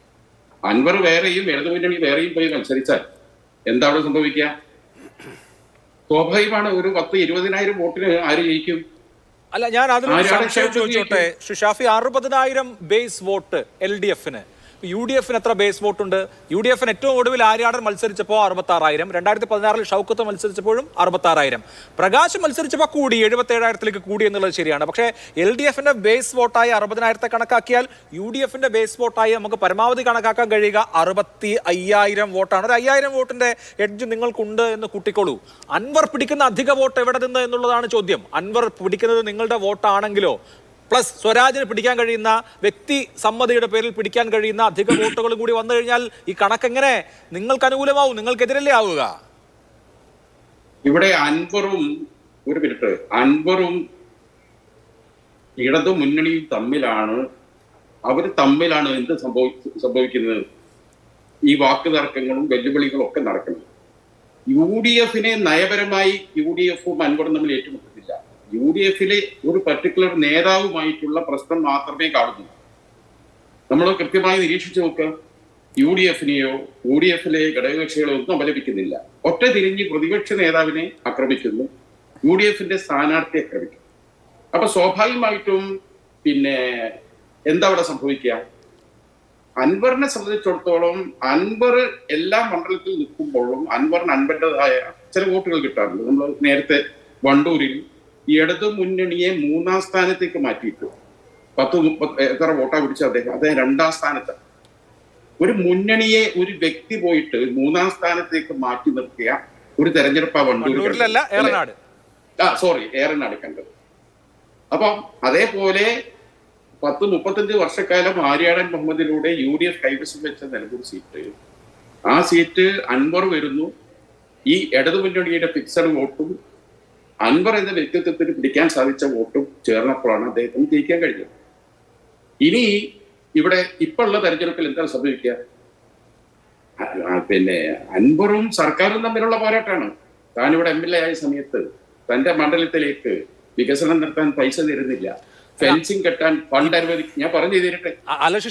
അൻവറും സർക്കാരും തമ്മിലുള്ള പോരാട്ടമാണെന്ന് പറയുമ്പോൾ അൻവർ പ്രാഥമികമായി ലക്ഷ്യം വെക്കുന്നത് സ്വരാജിനെയാണോ അതോ ഷൗക്കത്തിനാണോ? ഷൗക്കത്തും അദ്ദേഹവും തമ്മിലുള്ള പോരിന് വലിയ പഴക്കമുണ്ട്. ആര്യാടന്റെ കുത്തക അവസാനിപ്പിച്ച് അവിടെ ആ നിലമ്പൂർ പിടിച്ചെടുത്തത് അൻവറാണ്. ഇവിടെ ഇപ്പോൾ നോക്കൂ, ആര്യാടൻ ഷൗക്കത്തിനെ വ്യക്തിപരമായി സ്ഥാനാർത്ഥിത്വം പ്രഖ്യാപിച്ച് അന്ന് മുതൽ അൻവർ ലക്ഷ്യം വെക്കുന്നുണ്ട്. വജ്രായുധം പ്രയോഗിച്ചു കഴിഞ്ഞു, ഇയാൾ ഒരു മുസ്ലിം വിരുദ്ധനാണ് എന്ന് സ്ഥാപിക്കുന്ന വിധത്തിലുള്ള വർത്തമാനമാണ് പറയുന്നത്. പാഠം ഒന്ന് ഒരു വിലാപം എടുത്തിട്ടുണ്ട്, മുസ്ലിം സമൂഹത്തെ അപകീർത്തിപ്പെടുത്തിയിട്ടുണ്ട് തുടങ്ങിയ വാദങ്ങൾ അൻവർ പറയുക മാത്രമല്ല, അൻവറിന് ചുറ്റുമുള്ള, ഞാൻ നേരത്തെ കുറച്ച് ഉദാഹരണങ്ങളൊക്കെ പറഞ്ഞില്ലേ, ഈ പറഞ്ഞ നറേറ്റീവ് പെഡൽ ചെയ്യാൻ കഴിയുന്ന ആളുകൾ അദ്ദേഹത്തിന്റെ കൂടെയുണ്ട്. അപ്പം UDFന്റെ കോർ വോട്ടുകളായ മുസ്ലിം ലീഗിന്റെ പ്രവർത്തകരടക്കമുള്ള UDFന്റെ കോർ വോട്ടർമാർ ഇത്തവണ മാറി ചിന്തിച്ചാൽ എന്ത് പറ്റും? നിങ്ങൾ മനസ്സിലാക്കേണ്ടത് അഭിലാഷേ, ഇവിടെ ഞാൻ മനസ്സിലാക്കിയിടത്തോളം അൻവറിന് നേരത്തെ വോട്ട് ചെയ്ത അതായത് ഇടതുപക്ഷത്തിന്റെ കയ്യിലുള്ള വോട്ടല്ലാതെ അഡീഷണൽ ആയി അൻവറിന് ആരൊക്കെ വോട്ട് ചെയ്തിട്ടുണ്ട്, ആ വോട്ട് തന്നോടൊപ്പം നിലനിർത്താനുള്ള പരിശ്രമമാണ് അൻവർ നടത്തുന്നത്. അല്ലാതെ UDF നിന്ന് പുതിയ വോട്ട് പിടിക്കാനൊന്നും അൻവറിന് സാധിക്കില്ല. കാരണം UDF സംബന്ധിച്ചിടത്തോളം വളരെ ഇതുവരെ ഒരു അവസരം UDF നിലമ്പൂർ നിയോജകമണ്ഡലത്തിലെ എല്ലാ പഞ്ചായത്തുകളും എല്ലാ ശാഖകളും എടുത്തു നോക്കാം. എവിടെ പോലും സാധാരണ തെരഞ്ഞെടുപ്പിലൊക്കെ കോൺഗ്രസും ലീഗും തമ്മിലൊക്കെ ചേർന്ന് പ്രവർത്തിക്കുന്നതിൽ പ്രയാസം ഉണ്ടാകുന്ന ഒരുപാട് ബൂത്തുകളൊക്കെ കാണാം. ഒക്കെ പോയി പരിഹരിക്കലായിരുന്നു നമ്മളെ പറഞ്ഞു. ഇത്തവണ അങ്ങനത്തെ ഒരു സംഗതി റിപ്പോർട്ട് ചെയ്തില്ല. വർദ്ധിത ആവേശത്തോടു കൂടിയാണ് UDF ഓരോ ബൂത്ത് കമ്മിറ്റി, ഞാൻ പറഞ്ഞല്ലോ 268 ബൂത്ത് കമ്മിറ്റി ഒറ്റനാൾ വരികയാണ്. ഇവിടെ ഈ പറഞ്ഞ മാതിരിയുള്ള അൻവർ ഇഷ്യൂ അല്ലെങ്കിൽ പിന്നെ എന്താണ് നമ്മളെ സ്വരാജിന്റെ വരവ്, ഇതൊക്കെ UDF എവിടെയെങ്കിലും എന്തെങ്കിലും ഒന്ന് ഉണ്ടാക്കിയിട്ടുണ്ടെന്ന് അറിയാൻ ഉണ്ടാകാൻ സാധ്യതയുണ്ട്. ഞാൻ വലിയൊരു പരിശോധന തന്നെ നടത്തി. എനിക്ക് അവിടെ പഞ്ചായത്തിന് ചുമതലപ്പോഴുള്ളതാണ്. എങ്ങുമില്ല. അവിടെ വളരെ കംഫർട്ടബിൾ ആണ് UDF ആളുകൾ, ആർക്കും ഒരു പ്രശ്നവുമില്ല. അതുകൊണ്ട് തന്നെ അൻവർ എന്ന വ്യക്തിക്ക് ആ 9 വർഷം കൊണ്ട് ആ മണ്ഡലത്തിൽ അയാൾക്കൊരു ബന്ധമുണ്ട്. പക്ഷെ ആ ബന്ധമൊക്കെ ഞാൻ മനസ്സിലാക്കിയിടത്തോളം ഇടതുപക്ഷത്തിനാണ് അത് ഏറ്റവും കൂടുതൽ പ്രഹരമേൽപ്പിക്കുക എന്നതാണ് ഞങ്ങളുടെ ഒരു നിരീക്ഷണം. Yes, okay. ഞാൻ ആ നിരീക്ഷണത്തിന്റെ ഇടതുപക്ഷ വ്യാഖ്യാനം എന്താണെന്ന് നോക്കാം. പക്ഷെ അതിനു മുമ്പ് ഒരു ഇടവേള വേണം. ചർച്ചയിലേക്ക് വേണം. ജെക്സി തോമസ്, ഇപ്പോൾ നിയമപരമായി വോട്ടവകാശം നേടിയ ഒരാൾക്ക് 25 വയസ്സായാൽ നിയമസഭയിലേക്ക് മത്സരിക്കാം. അതുകൊണ്ട് അൻവറിനെ മത്സരിക്കാം. അൻവർ മത്സരിക്കുമ്പോൾ എന്ത് പറ്റും? അതാണ് നമ്മുടെ മുമ്പിലുള്ള ചോദ്യം. ഇപ്പോൾ LDF സംബന്ധിച്ച 2011 61,000 വോട്ടുണ്ടായിരുന്നു ഈ നിയോജക മണ്ഡലത്തിൽ. അവിടെ നിന്ന് 17,000 വോട്ട് അൻവർ അധികം പിടിക്കുമ്പോഴാണ് 2016 അൻവർ ജയിക്കുന്നത്. അപ്പോൾ അതിനേക്കാൾ കൂടുതൽ വോട്ട് കഴിഞ്ഞ തവണ VV പ്രകാശ് പിടിച്ചു, 77,000 വോട്ട് പിടിച്ചു. ആര്യാടൻ മുഹമ്മദും ആര്യാടൻ ഷൗക്കത്തും പിടിച്ചതിനേക്കാൾ കൂടുതൽ വോട്ട് കഴിഞ്ഞ തവണ കോൺഗ്രസിന്റെ സ്ഥാനാർത്ഥി പിടിച്ചു. പക്ഷേ അപ്പോൾ അൻവർ വോട്ട് 81,000 ഉയർത്തിയതുകൊണ്ടാണ് അൻവർ ജയിക്കുന്നത്. എന്ന് പറഞ്ഞാൽ ഇടതുപക്ഷം പ്ലസ് ഒരു 10,000 മുതൽ 20,000 വരെ അൻവറിന്റെ സ്വന്തം വോട്ടുകളും കൂടി വന്നപ്പോഴാണ് നിലമ്പൂർ ഇടതുപക്ഷത്തേക്ക് വന്നത് 3.5 പതിറ്റാണ്ടിന് ശേഷം. ആ അൻവർ മൈനസ് ആണ്. ആ അൻവർ മത്സരിക്കുന്നു. അപ്പോൾ ആ അൻവർ മത്സരിക്കുമ്പോൾ കഴിഞ്ഞ തവണ നിങ്ങൾക്ക് കിട്ടിയ വോട്ട് ആണ് അൻവറിലേക്ക് പോവുക എന്നുള്ളതാണ് UDF കണക്ക് കൂട്ടൽ. യുക്തിസഹമല്ലേ? അതെ, ഞാൻ അങ്ങയുടെ ചോദ്യത്തിന്റെ യുക്തിസഹമല്ലേ എന്ന ഭാഗത്തെ എടുത്തു വെച്ചുകൊണ്ട് തന്നെ മറുപടിയിലേക്ക് പ്രവേശിക്കാം. അതായത് നിലമ്പൂർ തെരഞ്ഞെടുപ്പിൽ സ്ഥാനാർത്ഥി പ്രഖ്യാപനാനന്തരമുള്ള സമീപ ദിവസങ്ങളിലെ മാത്രം സംഭവവികാസങ്ങൾ രാഷ്ട്രീയ പക്ഷപാതത്വങ്ങളുടെ ഇടുങ്ങിയ കാഴ്ചപ്പാടിൽ നിന്ന് വ്യത്യസ്തമായി ഒരു മാധ്യമ പ്രവർത്തകൻ എന്ന നിലയിൽ അങ്ങേക്കും ഈ ചർച്ച കാണുന്ന സാധാരണക്കാരായ മലയാളികൾ അങ്ങയുടെ ചോദ്യത്തിലെ തന്നെ പദാവലി കടമെടുത്താൽ യുക്തിസഹമായും ചിന്തിക്കുന്ന ആളുകൾക്ക് മുമ്പിൽ ഒരു ദൃഷ്ടാന്തം ഉണ്ടാവില്ലേ? ആരാണ് യഥാർത്ഥത്തിൽ നിലമ്പൂരിലെ മുൻ MLA സ്ഥാനാർത്ഥിത്വത്തെ സംബന്ധിച്ച് വരുമോ വേണ്ടയോ, വാതിലടച്ചോ തുറന്നോ, വരാം വരില്ലയോ, അംഗമാക്കാം അസോസിയേറ്റ് അംഗമാക്കാം, ഈ പ്രയോഗങ്ങൾ പ്രതികരണങ്ങൾ നടത്തിയത് ആരാണ്? ഇടതുപക്ഷ ജനാധിപത്യ മുന്നണിയുടെ ഏതെങ്കിലും ഒരു നേതാവ് നടത്തിയോ? ഏതെങ്കിലും ഒരു നേതാവ്? ഇടതുപക്ഷ ജനാധിപത്യ മുന്നണിയുടെ ഏറ്റവും സമുന്നത പദവി അലങ്കരിക്കുന്ന CPM സംസ്ഥാന സെക്രട്ടറി, മുഖ്യമന്ത്രി മുതൽ അതിന്റെ സാധാരണക്കാരായ പ്രവർത്തകരോട് വരെ ചോദിക്കുമ്പോൾ പറയുന്നത് എന്താണ്? നിങ്ങൾ ഈ പറയുന്ന നിലമ്പൂരിലെ മുൻ MLA പേരുകാരൻ, അയാൾ ഈ തെരഞ്ഞെടുപ്പിൽ ഒരു ഘടകമേ അല്ല എന്നുള്ളത് നിലമ്പൂർ തെരഞ്ഞെടുപ്പ് സംബന്ധമായ ആദ്യമദ്യാന്തം ഞങ്ങൾ സ്വീകരിക്കുന്ന നിലപാടാണ്. ഞങ്ങൾക്ക് അപ്പോഴും ഇപ്പോഴും ഈ കാര്യത്തിൽ ഞങ്ങൾക്കൊരു അഭിപ്രായ വ്യത്യാസവുമില്ല. അങ്ങ് ഇടതുപക്ഷ ജനാധിപത്യ മുന്നണി സ്ഥാനാർത്ഥി സഖാവ് M. സ്വരാജിനോട് ഇതിനെ സംബന്ധിച്ചുള്ള അങ്ങയുടേതടക്കമുള്ള സ്ഥാപനങ്ങൾ എല്ലാ ദിവസവും പ്രതികരണം ആരായുന്നുണ്ടല്ലോ.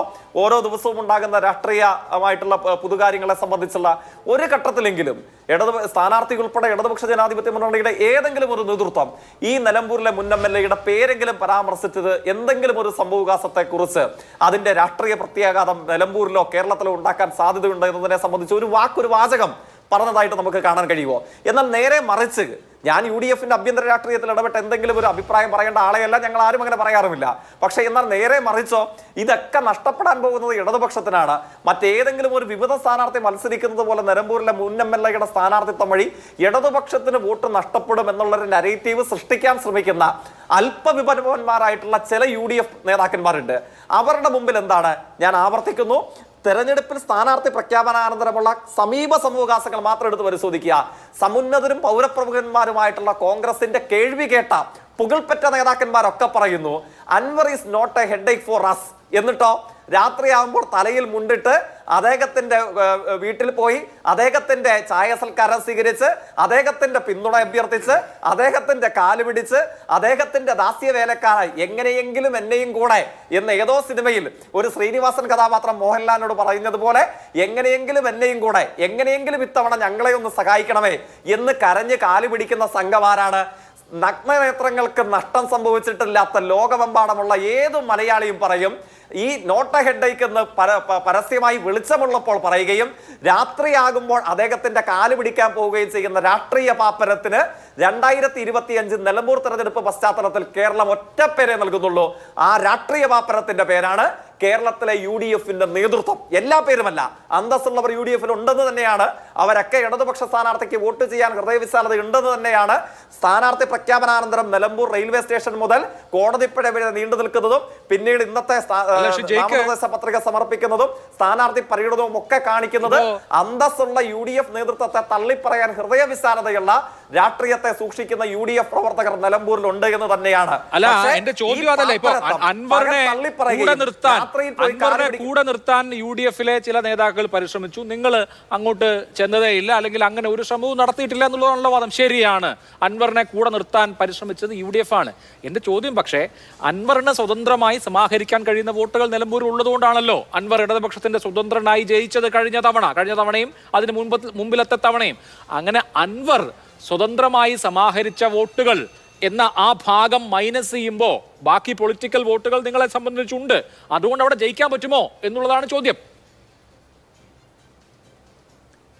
ജയിക്കാൻ പറ്റുമെന്ന ആത്മവിശ്വാസം ഞങ്ങൾക്കുണ്ട് എന്നുള്ളത് കൊണ്ട് തന്നെയാണല്ലോ CPMന്റെ കേരളത്തിലെ ഏറ്റവും സമുജ്വലനായ ഒരു മുഖത്തെ തന്നെ അവിടെ സ്ഥാനാർത്ഥിയാക്കി. അതോടൊപ്പം തന്നെ ഈ രാഷ്ട്രീയ പാപ്പരത്വം പകൽ തള്ളിപ്പറയുകയും രാത്രി പോയി കാല് പിടിക്കുകയും ചെയ്യുന്ന കേരള രാഷ്ട്രീയ പാപ്പരത്വം UDF കാണിക്കുമ്പോൾ അതിന്റെ ഏഴയിലത്തേക്ക് ഞങ്ങളില്ല, ഞങ്ങൾ തള്ളിക്കളഞ്ഞത് തന്നെ എന്ന അന്തസ്സുള്ള നിശ്ചയദാർഢ്യമുള്ള രാഷ്ട്രീയത്തിൽ അനുകരണീയമായ മാതൃകയെന്ന് ആർക്കും സ്വീകരിക്കാനും പ്രവർത്തിക്കാനും നിർവചിക്കാനും കഴിയുന്ന ഒരു മാതൃക സ്വീകരിച്ച് അങ്ങ് സൂചിപ്പിച്ച ഈ എഫക്റ്റിന് പുറകെ ഞങ്ങൾ പോകാത്തത് ആ നിശ്ചയദാർഢ്യം, ആ ബോധ്യം ഞങ്ങൾക്കുള്ളത് കൊണ്ടാണല്ലോ. പിന്നെ അങ്ങ് സൂചിപ്പിച്ച ഫാക്ട്സ് ആൻഡ് ഫിഗേഴ്സ് വളരെ പ്രധാനപ്പെട്ടതാണ്. അങ്ങൊന്ന് പരിശോധിച്ച് നോക്കുക. അങ്ങ് ചൂണ്ടിക്കാണിച്ച ഈ ആര്യാടന്മാർ മത്സരിക്കാത്തതിന് ശേഷമുള്ള തെരഞ്ഞെടുപ്പുണ്ടല്ലോ, ആ തെരഞ്ഞെടുപ്പിൽ 70,000-ന് മുകളിലേക്ക് UDF വർദ്ധിപ്പിച്ച ഭൂരിപക്ഷത്തിൽ നിരവധി ഘടകങ്ങൾ ഉണ്ടായിരുന്നില്ലേ? ആ ഘടകങ്ങൾ ഒരു പ്രധാന ഘടകം എന്ന് പറയുന്നത് മുസ്ലിം ലീഗ് അല്ലേ?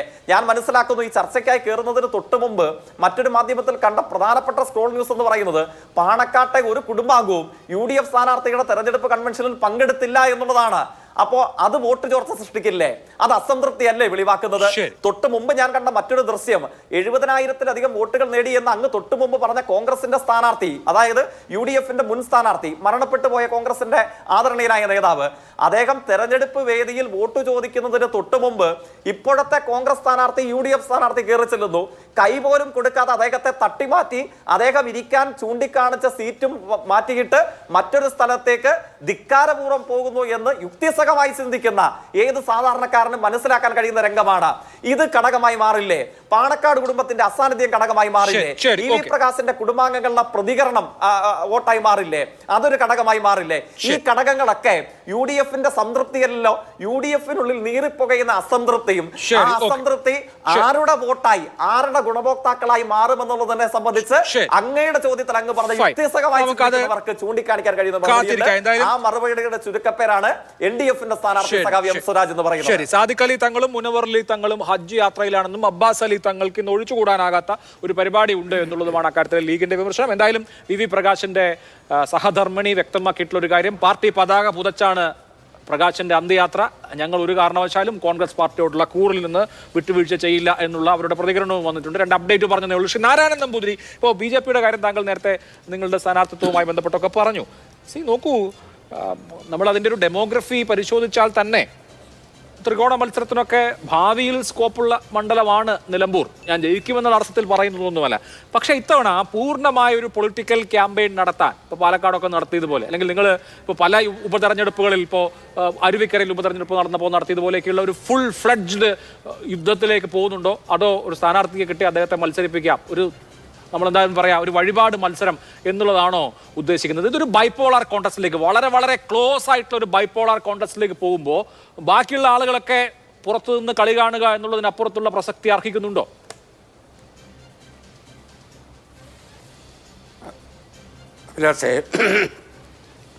അഭിലാഷെ ചോദിച്ച ചോദ്യത്തിന് മറുപടി പറയുന്നതിന് മുമ്പ് ഈ നവ കമ്മ്യൂണിസ്റ്റ് പരിവാരത്തിൻ്റെ പ്രതിനിധി ചില വിഷയങ്ങൾ ഞങ്ങളെക്കുറിച്ച് ഉന്നയിച്ചു. അദ്ദേഹം ഈ തികഞ്ഞ ജനാധിപത്യവാദി ആയതുകൊണ്ട് ചർച്ചയിലിരിക്കുന്നവരുടെയും മറ്റാരുടെയും പേരുകൾ പറയില്ല, എല്ലാം പ്രതിനിധികളാണ്. അത് അദ്ദേഹത്തിൻ്റെ ജനാധിപത്യ ബോധം. പക്ഷേ അദ്ദേഹം ചില വിഷയങ്ങൾ ഉന്നയിച്ചല്ലോ. ഞങ്ങൾ എന്താ UDF നേതാവിനെ ഞങ്ങൾ സ്ഥാനാർത്ഥിയാക്കിയെന്ന്. അല്ല സഖാവേ, ഈ പാലക്കാട് ഉപതെരഞ്ഞെടുപ്പിൽ നിങ്ങൾ ആരെയാണ് നിർത്തിയേ? മാർക്സിസ്റ്റ് പാർട്ടിയുടെ ബ്രാഞ്ച് അംഗമായി പ്രവർത്തിച്ച് കയറി വന്നയാളെയാണോ? ഈ നിലമ്പൂർ ഈ ഉപതെരഞ്ഞെടുപ്പ് അങ്ങ് പേര് പറയാത്ത മുൻ MLA ഉണ്ടല്ലോ, ആ MLA 2016 CPM-ൻ്റെ ബ്രാഞ്ച് സെക്രട്ടറിയായി, ഏരിയ കമ്മിറ്റി മെമ്പറായി, പാർട്ടിയുടെ സഖാവായി വളർന്നു വന്നയാളാണോ? TK ഹംസ ഇന്നലെ പ്രസംഗിച്ചല്ലോ അവിടെ. ആ TK ഹംസ എന്ന് പറയുന്ന സഖാവ് നിങ്ങളുടെ MP ആയിരുന്നു, MLA ആയിരുന്നു, മന്ത്രിയായിരുന്നു.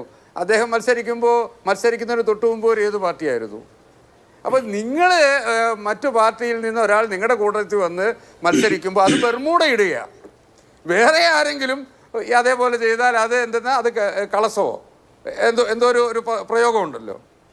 ഇതെന്തോ നിങ്ങളാണല്ലോ, നിങ്ങളുടെ പഴയ വലിയ നേതാവ് കേസ് കൊടുത്ത് ജയിലിലിട്ട ഒരാളുണ്ടല്ലോ, ആർ ബാലകൃഷ്ണപിള്ളയുടെ പാർട്ടി. BJP-യുടെ കൂടെ പോയിരിക്കുന്നു എന്ന് പറയാൻ പറഞ്ഞതാ. അല്ല, ഞാൻ പറഞ്ഞ പോയിന്റ് അദ്ദേഹം അതിനെ അവഹേളിച്ചു. ഞങ്ങൾ UDF-കാരെ അദ്ദേഹം BJP ചേർന്നിട്ടാണ് ഞങ്ങൾ അദ്ദേഹത്തെ BJP മെമ്പർഷിപ്പ് കൊടുത്തുകൊണ്ടാണ് സ്ഥാനാർത്ഥിയാക്കുന്നത്. ഈ കേരള രാഷ്ട്രീയത്തിൽ പല സമയത്തും പല തെരഞ്ഞെടുപ്പുകളിലും മറ്റു പാർട്ടികളിലുള്ളവരെ മത്സരിപ്പിച്ച് പാരമ്പര്യമുള്ള ഒരു പാർട്ടിയുടെ പ്രതിനിധിയാണ് ഈ നിലമ്പൂർ തെരഞ്ഞെടുപ്പിൽ BJP സ്ഥാനാർത്ഥിയെക്കുറിച്ച് സംസാരിക്കുന്നത്. അതവിടെ നിൽക്കട്ടെ. അതുകൊണ്ട് ഈ രാഷ്ട്രീയ ആദർശവും രാഷ്ട്രീയ തത്വസംഹിതകളും ദർശനങ്ങളും എല്ലാം പറയുമ്പോൾ സ്വന്തം കാര്യം കൂടി ഒന്ന് നോക്കുന്നത് നല്ലതാണ്. ഈ കമ്മ്യൂണിസ്റ്റ് പാർട്ടിയുടെ മൂല്യം മുഴുവൻ തകർത്തുകൊണ്ട് കേരള കോൺഗ്രസുമായും ആർ ബാലകൃഷ്ണപിള്ളയുമായും ഒക്കെ സഖ്യം വയ്ക്കാൻ തയ്യാറാകുമ്പോൾ, അധികാരത്തിന് വേണ്ടി എന്ത് വിട്ടുവീഴ്ചയും ചെയ്യാൻ തയ്യാറാകുന്ന കമ്മ്യൂണിസത്തിൻ്റെ അവസാനത്തെ ആണിക്കല്ലടിച്ചുകൊണ്ട് നിൽക്കുന്ന നേതാക്കന്മാരോട് ഒന്ന് പുനർവിചിന്തനം നടത്താൻ പറയുന്നത് നല്ലതായിരിക്കും. അതവിടെ നിൽക്കട്ടെ. താങ്കൾ ചോദിച്ച ചോദ്യം, നിലമ്പൂർ ശക്തമായ ഒരു ത്രികോണ മത്സരമാകുമെന്നും ആ ത്രികോണ മത്സരത്തിന് സാധ്യതയുണ്ട് എന്ന് അറിഞ്ഞുകൊണ്ട് തന്നെയാണ് ഞങ്ങൾ ഈ സ്ഥാനാർത്ഥിയെ മത്സരിപ്പിക്കുന്നത്. ഞങ്ങളുടെ ആദരണീയനായ സംസ്ഥാന അധ്യക്ഷൻ പറഞ്ഞത്, ഞങ്ങൾ അരയും തലയും മുറുക്കി ഞങ്ങളുടെ എല്ലാ നേതാക്കന്മാരും എല്ലാ ഭാരവാഹികളും നിലമ്പൂർ കേന്ദ്രീകരിക്കുമെന്ന് തന്നെയാണ് പറഞ്ഞത്. ഇത് കേവലം ഏതെങ്കിലും ഒരു തെരഞ്ഞെടുപ്പിൽ ഒരു സ്ഥാനാർത്ഥിയെ മത്സരിപ്പിച്ച് അവിടെ കുറച്ച് വോട്ട് പിടിക്കുക എന്നുള്ളതല്ല. നിലമ്പൂർ താങ്കൾ അഭിലാഷ് സൂചിപ്പിച്ചതുപോലെ തന്നെ BJP-ക്ക് മുന്നേറാൻ സാധ്യതയുള്ളൊരു മണ്ഡലമായി തന്നെയാണ് ഞങ്ങൾ കാണുന്നത്. കാരണം നിലമ്പൂരിൻ്റെ അവികസിത വിഷയങ്ങൾ ചർച്ച ചെയ്യപ്പെടണ്ടേ? നിലമ്പൂരിൽ ഇപ്പോൾ CPM-ഉം ഷാഫി പറയുന്നില്ല, കോൺഗ്രസ് ആയിരുന്നു പറയാമായിരുന്നു. ഇതേ ദിവസം തന്നെയാണല്ലോ ബംഗാളിൽ ഒരു ഉപതെരഞ്ഞെടുപ്പ് നടക്കുന്നത്, കാളിഗഞ്ചിൽ. അവിടെ CPM കോൺഗ്രസിന് പിന്തുണ കൊടുക്കും. ഇവിടെ എന്തിനാണ് മത്സരിക്കുന്നത്? ഈ നിലമ്പൂർ മണ്ഡലത്തിൻ്റെ തൊട്ടപ്പുറയല്ലേ നീലഗിരി ജില്ല, തമിഴ്നാട്. അവിടെയും ഇവർ ഒരുമിച്ചല്ലേ മത്സരിച്ചത്. അപ്പോൾ ഈ കേരളത്തിൽ മാത്രം എന്തിനാണ് ഈ മത്സരവും ഈ നാടകം നടത്തിയിട്ട് കേരളം വിട്ടാൽ ഒന്നിച്ചു കൂടുന്നവരല്ലേ? യഥാർത്ഥത്തിൽ അവിടെ മത്സരം NDA-യും ഇന്ത്യ മുന്നണിയും തമ്മിലാണ്. ഇന്ത്യ മുന്നണിയിൽപ്പെട്ട ആളുകൾ രണ്ട് പരസ്പരം മത്സരിക്കുന്നുണ്ട്. മത്സരം NDA-യും ഇന്ത്യ മുന്നണിയും തമ്മിലാണ്. ഈ മത്സരം എന്നൊക്കെ പറയണമെങ്കിൽ UDF-ഉം മത്സരം എന്നൊക്കെ പറയണമെങ്കിൽ 10% വോട്ടെങ്കിലും അവിടെ ഉണ്ടാവണ്ടേ? ഇപ്പോൾ ഏതാണ്ട് 1.25 ലക്ഷം വോട്ട് കൂട്ടിയാൽ 8000 വോട്ടാണ് BJP-ക്കുള്ളത്. അപ്പോൾ അത് നമുക്കറിയാലോ, കെട്ടിവെച്ച കാശ് പിടിക്കാൻ പര്യാപ്തമല്ല എന്നുള്ളത്. അപ്പോൾ 1.25 ലക്ഷം വോട്ടിൽ 8000 വോട്ടുള്ള ഒരു പാർട്ടിയോട് ബാക്കി എല്ലാ പാർട്ടികളും കൂടെ ഒരുമിച്ച് മത്സരിക്കണം എന്നാണോ? അഭിലാഷേ, അതെ, ശരിയാണ്, നിങ്ങൾ പറഞ്ഞത് ശരിയാണ് അഭിലാഷേ. പശ്ചിമ ബംഗാളിൽ കേരളത്തിലെ അത്രയും പോലും സംഘടനാ സംവിധാനമില്ലാത്ത പശ്ചിമ ബംഗാളിലെ ഇന്ന് ഞങ്ങൾ നിൽക്കുകയാണ്. അവിടെ 36 വർഷം ഭരിച്ച CPM-ന് അവിടെ ഒരു സീറ്റ് പോലും ഇല്ല. കോൺഗ്രസ്സുകാർ പറഞ്ഞു, ഇപ്പോൾ UDF-ൻ്റെ സതീശൻ അൻവറിനോട് പറഞ്ഞ പോലെ കോൺഗ്രസ്സുകാരവിടെ കമ്മ്യൂണിസ്റ്റുകാരോട് പറഞ്ഞു വേണമെങ്കിൽ വന്ന് പിന്തുണച്ചോളാൻ പറഞ്ഞിട്ടാണ് കാളിഗഞ്ചിൽ പിന്തുണ കൊടുക്കുന്നത്. ത്രിപുരയിൽ ഞങ്ങളൊന്നുമില്ലായിരുന്നു. രാഷ്ട്രീയ നിലപാടുകൾ, രാഷ്ട്രീയ സംവിധാനങ്ങൾ മാറാൻ ചെറിയ സമയം മതി. നിലമ്പൂർ അതിന് പറ്റിയ ഒരു മണ്ണാണ്, അതിനുള്ള സാഹചര്യമുണ്ട്, സാധ്യതകളുണ്ട്. ആ സാധ്യതകൾ വിനിയോഗിക്കുക എന്നുള്ളതാണ് ഞങ്ങളുടെ കടമ. അത് ഞങ്ങൾ പൂർണ്ണമായി നിറവേറ്റും. ഞങ്ങളുടെ മുഴുവൻ ശക്തിയും, NDAയുടെ മുഴുവൻ ശക്തിയും, ഇന്ന് തന്നെ നോമിനേഷൻ കൊടുക്കാൻ പാർട്ടിയുടെ BDJS-ൻ്റെ സംസ്ഥാന അധ്യക്ഷനും BJPയുടെ സംസ്ഥാന അധ്യക്ഷനും ഉൾപ്പെടെയുള്ള NDAയുടെ പ്രധാനപ്പെട്ട നേതാക്കന്മാരെല്ലാവരും ഉണ്ടായിരുന്നു. അപ്പോൾ അത് പൂർണ്ണമായി വരുന്ന 19-ാം തീയതി വരെ ഞങ്ങളുടെ പൂർണ്ണ ശക്തി നിലമ്പൂരിൽ പ്രകടിപ്പിക്കും, ഞങ്ങൾ വിനിയോഗിക്കും. ഓരോ വീടും ഞങ്ങൾ കയറി ഇറങ്ങും. ഇപ്പോൾ മുസ്ലിം ലീഗിൻ്റെ അദ്ദേഹം ഷാഫി പറഞ്ഞല്ലോ, എന്തുകൊണ്ടാണ് UDF-ലെ തർക്കം നിൽക്കുന്നുണ്ട്. കേരളത്തിലെ ഉപതെരഞ്ഞെടുപ്പുകളുടെ ചരിത്രത്തിൽ ആദ്യമായി UDF-ൻ്റെ ഏകോപനിച്ചിട്ടുള്ള പ്രവർത്തനത്തിന് പകരം മുസ്ലിം ലീഗ് ഒരു സംസ്ഥാന നേതാവിനെയും ഒരു MLA-യും ഓരോ പഞ്ചായത്തിനും ചുമതലപ്പെടുത്തിയെന്ന് പറഞ്ഞാൽ, കഴിഞ്ഞ തെരഞ്ഞെടുപ്പുകളിൽ മുസ്ലിം ലീഗിൻ്റെ വോട്ട് UDF-ൽ നിന്ന് ചോർന്നിട്ടുണ്ട്. UDF-ൻ്റെ ഉള്ളിലെ ആഭ്യന്തര കലഹമുണ്ട്. അതെല്ലാം വിഷയമാണ്. ഇടതുപക്ഷ മുന്നണിയിലും അതേ തർക്കമുണ്ട്, അതേ വിഷയങ്ങൾ. അത്തരം വിഷയങ്ങൾ, കാർഷിക മേഖലയിലുണ്ടായ പ്രയാസങ്ങൾ, അവർ നേരിടുന്ന പ്രശ്നങ്ങൾ എല്ലാം ഈ തെരഞ്ഞെടുപ്പിൽ ഞങ്ങൾക്ക് അനുകൂലമായി വരുമെന്ന് തന്നെയാണ് ഞങ്ങളുടെ പ്രതീക്ഷ. ശരി ശരി ശരി ശ്രീ അസ്ലം ബക്കർ, ഇപ്പോ PV അൻവർ ലക്ഷ്യമിടുന്നത് ആരുടെ വോട്ടാണ്? രണ്ട് വ്യവസ്ഥാപിതമായ മുന്നണികൾ നമുക്കറിയാം മാറി മാറി നിലമ്പൂരിൽ MLA ആയിട്ടുണ്ട്. അവിടെ ഇപ്പോൾ നിങ്ങൾ ഒറ്റയ്ക്ക് മത്സരിക്കുന്നു, തൃണമൂൽ കോൺഗ്രസ് പുതിയ ഒരു മുന്നണിയൊക്കെ ഉണ്ടാക്കി മത്സരിക്കുമ്പോൾ ആരുടെ വോട്ടാണ് കിട്ടുക? LDF-ന്റെ വോട്ടാണോ UDF-ന്റെ വോട്ടാണോ?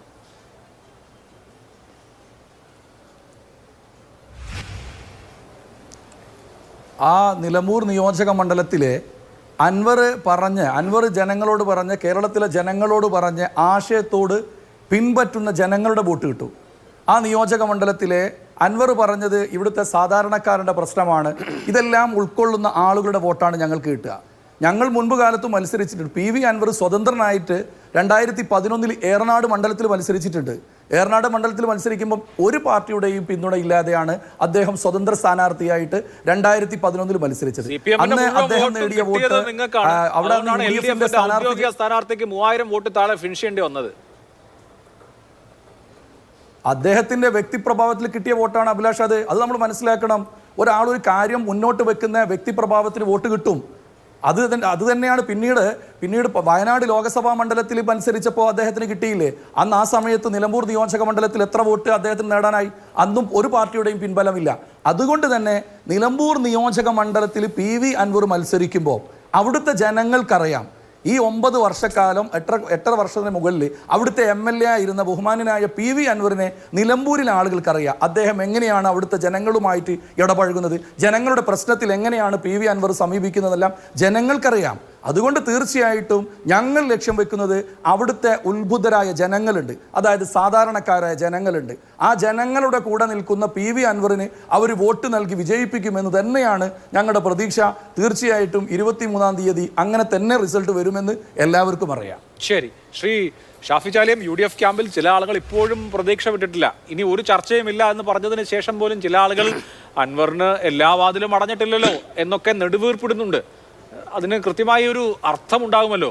അൻവർ പറയുന്ന കാര്യങ്ങളൊക്കെ, ഗവൺമെന്റിനെതിരെയുള്ള കാര്യങ്ങളൊക്കെ പറഞ്ഞ് അൻവർ വോട്ട് പിടിച്ചാൽ അത് ഗവൺമെന്റിനെതിരെയുള്ള കുറേ വോട്ടുകൾ അൻവറിന്റെ പെട്ടിയിലേക്ക് കൊണ്ടുപോകും എന്ന് ന്യായമായും നിങ്ങൾ ഭയപ്പെടേണ്ടതല്ലേ? ശരിയാണ്, താങ്കൾ പറഞ്ഞ ഒരു കാര്യം ശരിയാണ്. ലീഗിന്റെ പ്രവർത്തകരും കോൺഗ്രസിന്റെ പ്രവർത്തകരും ഒക്കെ ഇത് ഒരു ഡു ഓർ ഡൈ ബാറ്റിലായിട്ട് എടുക്കും. മുൻകാലങ്ങളിലൊക്കെ ചില അഭിപ്രായ വ്യത്യാസങ്ങളൊക്കെ വന്നിട്ടുണ്ട്, അത് പ്രതിഫലിച്ചിട്ടുണ്ട്. പക്ഷേ ഇപ്പോൾ അത് പ്രതിഫലിക്കില്ല. കാരണം നിയമസഭാ തെരഞ്ഞെടുപ്പിന്റെ കർട്ടൻ റേസറാണ്. ഈ ഇലക്ഷൻ ജയിക്കുക എന്നുള്ളത് സംസ്ഥാനത്തെ മുഴുവൻ UDF സംവിധാനത്തിന്റെ ആവശ്യമാണ്, VD സതീശന്റെ ആവശ്യമാണ്, കുഞ്ഞാലിക്കുട്ടിയുടെ ആവശ്യമാണ്, പാണക്കാട് തങ്ങളുടെ ആവശ്യമാണ്, എല്ലാവരുടെയും ആവശ്യമാണ്. അതുകൊണ്ട് ആരും വിട്ട് കളിക്കാൻ നിൽക്കില്ല. പക്ഷെ അപ്പോഴും ഈ നിഷ്പക്ഷ വോട്ടിൽ കുറെ ഭാഗം അൻവർ കൊണ്ടുപോയില്ലേ? അതായത് ഇപ്പൊ നേരത്തെ നിങ്ങളൊരു കണക്ക് പറഞ്ഞല്ലോ, ഏകദേശം 1,75,000 വോട്ടുകൾ പോൾ ചെയ്യപ്പെട്ടെ. അതില് BJP, SDPI, അൻവർ ഒക്കെപ്പാടെ കൂടി ഒരു 25,000 വോട്ട് കൊണ്ടുപോയി. അപ്പൊ പിന്നെ 1.5 ലക്ഷം വോട്ടാണ് ഉള്ളത്. അപ്പോൾ ഒരു 75,000 അടുത്തുള്ള വോട്ട് ലഭിക്കുന്നവർക്ക് അവിടെ ഈസിയായിട്ട് ജയിക്കാൻ സാധിക്കും. ഓൾറെഡി 72,000 വോട്ട് ഈ ഇടത് തരംഗത്തിലും PV പ്രകാശ് അവിടെ നേടിയിട്ടുണ്ട്. അത് UDF വോട്ടാണ്. 10,000-ലധികം വോട്ട് പുതുതായിട്ട് UDF ചേർത്തിയിട്ടുണ്ട്. ആ ചേർത്തിയ വോട്ട് മുഴുവൻ UDF-ന് കിട്ടും എന്നൊന്നും ഞാൻ അവകാശപ്പെടുന്നില്ല. അതിൽ പകുതി കിട്ടിയാൽ തന്നെ എത്രയായി? 5,000 ആയില്ലേ? അപ്പൊ തന്നെ 77,000 വിട്ടുപോയി. സ്വാഭാവികമാണ്. മാത്രമല്ല, നിങ്ങളിപ്പോ ഇവിടെ കുറെ ഒത്തിരി പ്രശ്നങ്ങളൊക്കെ പറഞ്ഞു. പാണക്കാട് തങ്ങൾ അവിടെ കണ്ടില്ല. അതേമാതിരി പഴയ വി പ്രകാശിന്റെ വീട്ടിൽ പോയപ്പോൾ കസേര അങ്ങോട്ട് കൊടുക്കാൻ എന്തോ ഒരു ദാരിദ്ര്യത്തിൽ നിന്നാണ് ഇതൊക്കെ പറയുന്നത് നോക്കുന്നത്. അഭിലാഷ് അത് കൃത്യസമയത്ത് നല്ല മറുപടി ആ പ്രതിനിധിക്ക് കൊടുത്തതുകൊണ്ട് ഞാനത് സ്വീകരിക്കുന്നു. പാണക്കാട് തങ്കന്മാർ എന്തുകൊണ്ടുണ്ടായില്ല, അഭിലാഷ് എന്നെ പറഞ്ഞു അതിന് കാരണം. അതുപോലെ തന്നെ വി പ്രകാശിന്റെ ഭാര്യ വളരെ കൃത്യമായി താൻ അടിയടിച്ച കോൺഗ്രസ്സുകാരിയാണെന്ന് പറഞ്ഞു. പിന്നെ ആര്യാടൻ ഷൗക്കത്തുമായുള്ള ലീഗിന്റെ ബന്ധം ഇപ്പൊ എങ്ങനെയാണെന്ന് പറയണമെങ്കിൽ, നിലമ്പൂരിലെ ഉപതെരഞ്ഞെടുപ്പ് വരുന്നതിന് മുന്നേ ആര്യാടൻ ഷൗക്കത്ത് ഒരു വിദേശ പര്യടനം നടത്തി. ആ വിദേശ പര്യടനത്തിൽ ഏറ്റവും കൂടുതൽ ആര്യാടൻ ഷൗക്കത്തിന് ഇൻകാസ് തുടങ്ങിയ കോൺഗ്രസ് സംഘടനകളെക്കാൾ കൂടുതൽ KMCC ആണ്. KMCC യോഗത്തിൽ അദ്ദേഹം നടത്തിയ പ്രസംഗം വൈറലായ പ്രസംഗം വരെ. അപ്പോ മുസ്ലിം ലീഗിനെ സംബന്ധിച്ചിടത്തോളം മുസ്ലിം ലീഗ് നിലമ്പൂർ നിയോജകമണ്ഡലത്തിലെ ഉപതെരഞ്ഞെടുപ്പ് മുന്നിൽ കണ്ടു സ്വന്തം നിലക്ക് ഒത്തിരി പ്രവർത്തനങ്ങൾ നടത്തിയ പാർട്ടിയാണ്. മറ്റേത് പാർട്ടികളും പണി തുടങ്ങുന്നതിന് മുമ്പ് തന്നെ ഈ ഇലക്ഷന്റെ ഡേറ്റ് ഒന്നും പ്രഖ്യാപിച്ചിട്ടില്ല. അതിന് മുമ്പ് അൻവർ രാജിവെച്ച അന്ന് തൊട്ട് തന്നെ ഞങ്ങൾ എന്ത് ചെയ്തിട്ടുണ്ട്, ഞങ്ങളെ സംഘടനാ സംവിധാനം വളരെ കൃത്യമായി ആയിട്ടുണ്ട്. നിലമ്പൂരിന്റെ വിജയമാണ് അടുത്ത UDF ഭരണത്തിലേക്കുള്ള ഒരു വാതിൽ ഗേറ്റ്. അതുകൊണ്ട് വെരി എസെൻഷ്യലാണ്, ദ ബാർ എസെൻഷ്യൽ. കഠിന പ്രവർത്തനം നടത്തണം. ആര് സ്ഥാനാർത്ഥി എന്നും നോക്കാനേ പാടില്ല. ഇത് കോൺഗ്രസിന്റെ സീറ്റാണ്. കോൺഗ്രസ് ആരെ കൊണ്ടുപോയി നിർത്തിയാലും ആ നിർത്തിയ സ്ഥാനാർത്ഥിക്ക് ഒരു ഉന്നത വിജയം എന്നത് ആ ഊർജമാണ് അടുത്ത നിയമസഭാ തെരഞ്ഞെടുപ്പിലും വരാനിരിക്കുന്ന ലോക്കൽ ബോഡിയിലും പ്രതിഫലിക്കുക. ഇത് കൃത്യമായി ഞങ്ങളെ പാർട്ടി അണികളെ എഡ്യൂക്കേറ്റ് ചെയ്തിട്ടുണ്ട്. ഞങ്ങളൊക്കെയുള്ള ഞങ്ങൾക്ക് ഡയറി വന്ന് പരിശോധിച്ചാൽ മനസ്സിലാവും. കഴിഞ്ഞ 4-5 മാസക്കാലമായി ഒക്കെ നിലമ്പൂർ നിയോജകമണ്ഡലത്തിൽ ഞങ്ങളെ പരിപാടി. കാരണം ഞങ്ങൾ അങ്ങനെ അവിടെ കോൺസെൻട്രേറ്റ് ചെയ്തിട്ടുണ്ട്. പിന്നെ ഈ തെരഞ്ഞെടുപ്പിൽ അൻവർ എത്ര പിടിക്കും, മറ്റുള്ളവർ എത്ര പിടിക്കും, BJP സ്ഥാനാർത്ഥി, BJP UDF നേതാവ് അദ്ദേഹം തന്നെ പറഞ്ഞു ഞാൻ ഏത് കേരള കോൺഗ്രസ് അറിയില്ല. എന്താണ് പണ്ടൊരു ചൊല്ലില്ലേ, once upon time there was a king. ഞാൻ മുമ്പ് ഒരു കേരള കോൺഗ്രസിലായിരുന്നു, മനസ്സിലാക്കണം. അപ്പൊ അതൊക്കെ ഒരു CPM പ്രതിനിധിക്ക് എടുത്ത് പറയേണ്ട ഒരു ഗതികേട് ആലോചിക്കണം. അല്ല, അദ്ദേഹം PJ ജോസഫിന്റെ കേരള കോൺഗ്രസിലായിരുന്നു. അത് അദ്ദേഹം തന്നെ പറയേണ്ടത് മുമ്പ് എന്ന് പറഞ്ഞു. അതിന് കുറെ കാലമായി അദ്ദേഹം രാഷ്ട്രീയത്തിൽ തന്നെ ഇല്ലാന്ന് പറഞ്ഞു. കഴിഞ്ഞ ഏപ്രിലില് മോൻസുമായിട്ട് കാണുകയൊക്കെ ചെയ്തില്ലേ? അദ്ദേഹം ആ മേഖലയിൽ കേരള കോൺഗ്രസിന്റെ നേതാവാണ്. നിങ്ങളെ മാതൃഭൂമിയാണ് ഏത് ചാനലാണെന്നുള്ളത് അദ്ദേഹത്തിന്. ഞാൻ കുറച്ചു കാലമായി വിട്ടു നിൽക്കുകയാണ്, ഞാൻ മുമ്പ് കേരള കോൺഗ്രസിൽ ഉണ്ടായിരുന്നു അദ്ദേഹം പറഞ്ഞത്. അപ്പൊ അത്ര വലിയ ഞങ്ങളടുത്ത് എന്തോ ഒരു ഇമ്പോർട്ടന്റ് ആയ ഒരു നേതാവ് പോയാൽ ഒരു വ്യസനോ സങ്കടമോ ഞങ്ങൾക്കത് എന്താ പറയാ, ഞങ്ങൾക്ക് അറിയില്ല ഇതിനെ കുറിച്ച്. പിന്നെ BJPക്കാർക്ക് എന്റെ BJP സ്ഥാനാർത്ഥി ഏതാ വെച്ചാൽ പേരെന്നെ പറയണമെങ്കിൽ ഒന്ന് ആരെങ്കിലും ഫോൺ ചെയ്തു മനസ്സിലാക്കണം. അപ്പൊ അതൊന്നും ഒരു വിഷയമില്ല. അവരൊക്കെ ഇപ്പൊ എത്ര പിടിക്കും എന്ത് പിടിക്കും എന്നതൊക്കെ അതവിടെ നിൽക്കട്ടെ. ഇവിടെ നമ്മൾ മനസ്സിലാക്കേണ്ടത് ഈ എന്താ പറയാ ഭാഗ്യാന്വേഷികൾ എന്ന് പറയില്ലേ, ഈ ചാടി നടക്കുന്ന ആളുകൾ, അവരെ കൊണ്ടുവരിക, അവർക്ക് സീറ്റ് കൊടുക്കുക. എന്നിട്ട് ആ സീറ്റ് കൊടുത്തവർ തോറ്റു കഴിഞ്ഞ ആൾക്ക് വലിയ ഇമ്മൻസ് ശമ്പളമുള്ള സാലറി കൊടുക്കുക. എന്നാൽ 3 തവണ തോറ്റൊരു വിദ്വാൻ ഇവിടെ ഉണ്ട്. അതിനെതിരെ ഒന്നും കൊടുക്കുന്നില്ല. ഒരു തവണ പോയി മത്സരിച്ച് തോറ്റ പാലക്കാട്ടെ സരിന് വലിയ 10,000 ശമ്പളത്തിന് ജോലിയെ കിട്ടി. KV തോമസ് ഇപ്പുറത്ത് ചാടിയപ്പോൾ ക്യാബിനറ്റ് റാങ്കുള്ള വലിയ ലക്ഷ്യങ്ങൾ കിട്ടി. അനിൽകുമാർ ഇവിടെ ചാടിയപ്പോൾ ഒഡേപാക്കിന്റെ ചെയർമാൻ. പാവപ്പെട്ട DYFക്കാരും മറ്റുള്ളവരും മുദ്രാവാക്യം വിളിച്ച് ക്ഷയരോഗം പിടിച്ച് മരിച്ചു പോകുന്നല്ലാതെ ഈ ചാടി വരുന്നപ്പോ ഞാനൊന്നും അങ്ങോട്ട് ചാടിയോക്കട്ടെ, എനിക്കെന്തെങ്കിലും കിട്ടും. ചാടുന്നവർക്ക് മാത്രമാണ് പാരിതോഷികം. അതായത് മോഡിക്ക് ഇട്ട് പഠിക്കുകയാണ്. ആ BJPന്റെ കേന്ദ്ര ലൈൻ ഇവിടെ ഇതൊക്കെ ജനങ്ങൾ കാണുന്നില്ല. ജനങ്ങൾ ഇത് വളരെ കൃത്യമായി കാണുന്നു. എന്തുകൊണ്ടാണ് ഈ ചാടി വരുന്ന ഈ കാലുമാറ്റക്കാർക്ക് ഇത്ര പ്രോത്സാഹനം കൊടുക്കുന്നവർക്ക് കമ്മ്യൂണിസ്റ്റ് പാർട്ടി എത്തുന്നത്? അതുകൊണ്ട് ചിന്തിക്കും. നമുക്ക് അടുത്ത ലെഗിൽ ഞാൻ ജേക്സി തോമസിലേക്ക് വരെ ചർച്ചയിലേക്ക് വേണം. ശ്രീ ജേക്സി തോമസ്, ഇവിടെ സൂചിപ്പിക്കപ്പെട്ട ഒരു വളരെ പ്രധാനപ്പെട്ട കാര്യമുണ്ട്. ഇപ്പോൾ ആര്യാടൻ ഷൗക്കത്തിനെ ഇഷ്ടമില്ലാത്ത ലീഗുകാരുണ്ടാവും, ചില കോൺഗ്രസ്സുകാർ തന്നെ ഉണ്ടാവും. മുൻകാലങ്ങളിൽ ആര്യാടൻ ഷൗക്കത്തും അതുപോലെ തന്നെ ലീഗ് പ്രവർത്തകരും ഒക്കെ തമ്മിൽ ചില അസ്വാരസ്യങ്ങൾ ഉണ്ടാവും. കോൺഗ്രസ് പാർട്ടിക്കകത്ത് തന്നെ ഇപ്പോൾ വേറൊരാൾ വേണം സ്ഥാനാർത്ഥി എന്ന് ആഗ്രഹിച്ച ആളുകൾ ഉണ്ടാവും. ഇങ്ങനെയൊക്കെയുള്ള കാര്യങ്ങൾ ഉണ്ടാവും. പക്ഷേ ഇപ്പോൾ ഇതൊരു ഡു ഓർ ഡൈ ബാറ്റിലാണ്. കാരണം ഇത് നിയമസഭാ തെരഞ്ഞെടുപ്പിലേക്കുള്ള കേളികൊട്ടാണ്. ഇവിടെ നറേറ്റീവ് സെറ്റ് ചെയ്യാണ്. ഇപ്പോൾ ജയിച്ചാൽ അടുത്ത നിയമസഭാ തെരഞ്ഞെടുപ്പ് ജയിക്കാം, ഇപ്പോൾ തോക്കുകയാണെങ്കിൽ അത് പിണറായി 3.0 എന്നുള്ള വലിയ പ്രചാരണ കോലാഹലങ്ങൾക്ക് നാന്ദിയാവും, UDFന്റെ മുറയിൽ നഷ്ടപ്പെടും. അതുകൊണ്ട് എന്തൊക്കെ അഭിപ്രായ വ്യത്യാസങ്ങൾ ഉണ്ടെങ്കിലും ആർക്കൊക്കെ സ്ഥാനാർത്ഥി ഇഷ്ടമില്ലെങ്കിലും ഒരൊറ്റ വോട്ട് പോലും പോവാതെ ലീഗും കോൺഗ്രസും മറ്റ് ഘടകകക്ഷികളും ഒക്കെ എണ്ണി പെറുക്കി പെട്ടിയിലിടാൻ പോവാണ്. അപ്പൊ അങ്ങനെയുള്ള ഒരു ഘട്ടത്തിൽ കോൺഗ്രസിൽ നിന്നോ ലീഗിൽ നിന്നോ വോട്ട് ചോർന്നേക്കുമെന്ന് വിചാരിക്കുന്നതിൽ വല്ല കാര്യവുമുണ്ടോ? ഒരുപക്ഷെ നിലമ്പൂരിന്റെ ചരിത്രത്തിൽ തന്നെ UDF സംവിധാനം ഏറ്റവും ഏകോപിതമായി പ്രവർത്തിക്കാൻ പോകുന്ന തെരഞ്ഞെടുപ്പല്ലേ വരുന്നത്? അല്ല, അങ്ങനെയൊക്കെ തന്നെ സംഭവിക്കട്ടെ. UDF പ്രതിനിധിയുടെ ആത്മവിശ്വാസം പോലെ തന്നെ കാര്യങ്ങൾ നടക്കട്ടെ. അന്തഃഛിദ്രങ്ങൾ അന്യമായ അതിവിശാലമായ ഐക്യമത്യത്തിന്റെ അനുകരണീയമായ മാതൃക എന്ന നിലയിൽ തന്നെ UDF കേരള രാഷ്ട്രീയത്തിൽ തുടരട്ടെ. എനിക്ക് അക്കാര്യത്തിൽ എല്ലാവിധ ആശംസകളും. UDFനുള്ള അന്തഃഛിദ്രമല്ല ഇടതുപക്ഷ ജനാധിപത്യ മുന്നണിയുടെ തെരഞ്ഞെടുപ്പ് സമരത്തിന്റെ മുഖ്യമായ രാഷ്ട്രീയ മുദ്രാവാക്യം. അതങ്ങ് ദയവായി മനസ്സിലാക്കിയാൽ നല്ലത്. ഞാൻ എന്തായാലും അത്തരം കാര്യങ്ങളിലേക്ക് വരാം. ഈ അങ്ങയുടെ ചോദ്യത്തിന് തൊട്ട് മുമ്പ് രണ്ട് പ്രധാനപ്പെട്ട ഭാഗങ്ങൾ. ഒന്ന്, BJPയുടെ പ്രതിനിധി തെരഞ്ഞെടുപ്പിൽ സ്ഥാനാർത്ഥികളാകുന്നതും ആ സ്ഥാനാർത്ഥികൾ സ്വീകരിക്കുന്ന രാഷ്ട്രീയ മനമാറ്റത്തെ സംബന്ധിച്ചുമൊക്കെ അദ്ദേഹം വിശദമായിരുന്നു സംസാരിക്കുകയുണ്ടായി. ഞാൻ ദീർഘമായി ഒന്നും അതിന് മറുപടി പറയാൻ ആഗ്രഹിക്കുന്നില്ല. ഒറ്റ വാചകമേ ഉള്ളൂ.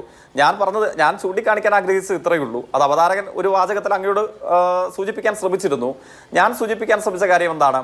കേരളത്തിലെ ഒരു അത്ര അപ്രധാനപ്പെട്ട രാഷ്ട്രീയ പാർട്ടിയായിട്ട് ഞാൻ കരുതുന്നില്ല കേരള കോൺഗ്രസ് PJ ജോസഫിന്റെ നേതൃത്വത്തിലുള്ള UDFന്റെ ഒരു ഘടകകക്ഷി.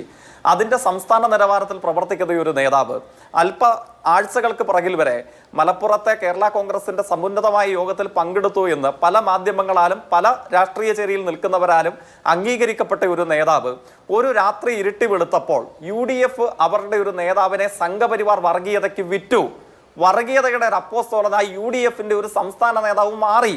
ആ വിമർശനമാണ് ഞാൻ ഉന്നയിക്കാൻ ശ്രമിച്ചത്. ആ വിമർശനം ഞങ്ങൾ എല്ലാ കാലങ്ങളിലും ഉന്നയിക്കാൻ ശ്രമിച്ചിട്ടുള്ളതാണ്. കോൺഗ്രസിനെ ആകെ BJP വിലക്കെടുത്തിട്ടുള്ള നൂറുകണക്കിന് വരുന്ന ഇന്ത്യൻ അനുഭവങ്ങളും കേരളത്തിന്റെ അനുഭവങ്ങളും ഒക്കെ ഞങ്ങൾ ആ വിമർശനം ചൂണ്ടിക്കാണിച്ചിട്ടുള്ളതാണ്. പിന്നെ രാഷ്ട്രീയ പ്രസ്ഥാനത്തിൽ ആദർശപരമായി ഉണ്ടാകുന്ന മനമാറ്റങ്ങളെയൊക്കെ സംബന്ധിച്ച് അങ്ങോട്ടും ഇങ്ങോട്ടും നമുക്ക് അവരവരുടേതായ അഭിപ്രായങ്ങൾ ഉണ്ടാകാം. ഒരാൾ BJPയിലേക്ക് മാറുമ്പോൾ മാത്രം അത് അപ്പാടെ മോശം, അങ്ങനെയല്ല ഞാൻ പറഞ്ഞത്. BJP ഉയർത്തുന്ന രാഷ്ട്രീയ ആദർശം ഞങ്ങളെ സംബന്ധിച്ചിടത്തോളം വർഗീയതയാണ്. മതനിരപേക്ഷതയുടെ കുടിക്കൂറ താഴെ വെച്ച് വർഗീയതയ്ക്ക് സ്വയം വിൽക്കാൻ തയ്യാറായി ഒരു UDFകാരൻ മാറി.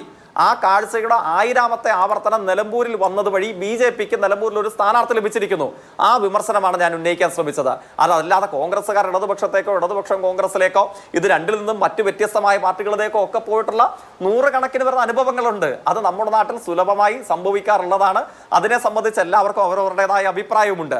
പിന്നെ അങ്ങേക്കറിയാമല്ലോ, ഈ 5 തെരഞ്ഞെടുപ്പുകൾ നടക്കുന്ന നിലമ്പൂർ ഉൾക്കൊള്ളുന്ന മണ്ഡലങ്ങളിൽ ഒന്ന് ഗുജറാത്തിലെ വിസാവദാര സീറ്റാണ്.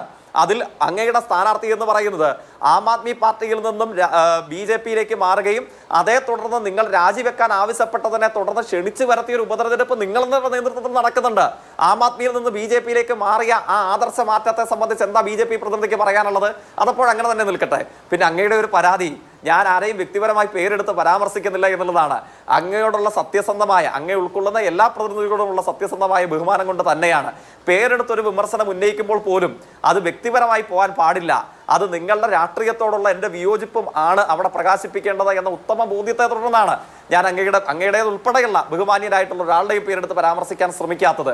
അങ്ങേക്ക് അതിൽ വിയോജിപ്പുണ്ടെങ്കിൽ ഇതുകൊണ്ടാണ് എന്ന് ദയവായി എന്നുള്ള എൻ്റെ വിശദീകരണം അങ്ങ് മനസ്സിലാക്കാൻ ശ്രമിക്കണം എന്നൊരു അഭ്യർത്ഥനയുണ്ട്. പിന്നെ രണ്ടാമത് UDFന്റെ പ്രതിനിധി, അദ്ദേഹം കാര്യങ്ങൾ വിശദീകരിക്കാൻ ശ്രമിക്കുന്നുണ്ട്. UDFൽ അന്തഃഛിദ്രമില്ല.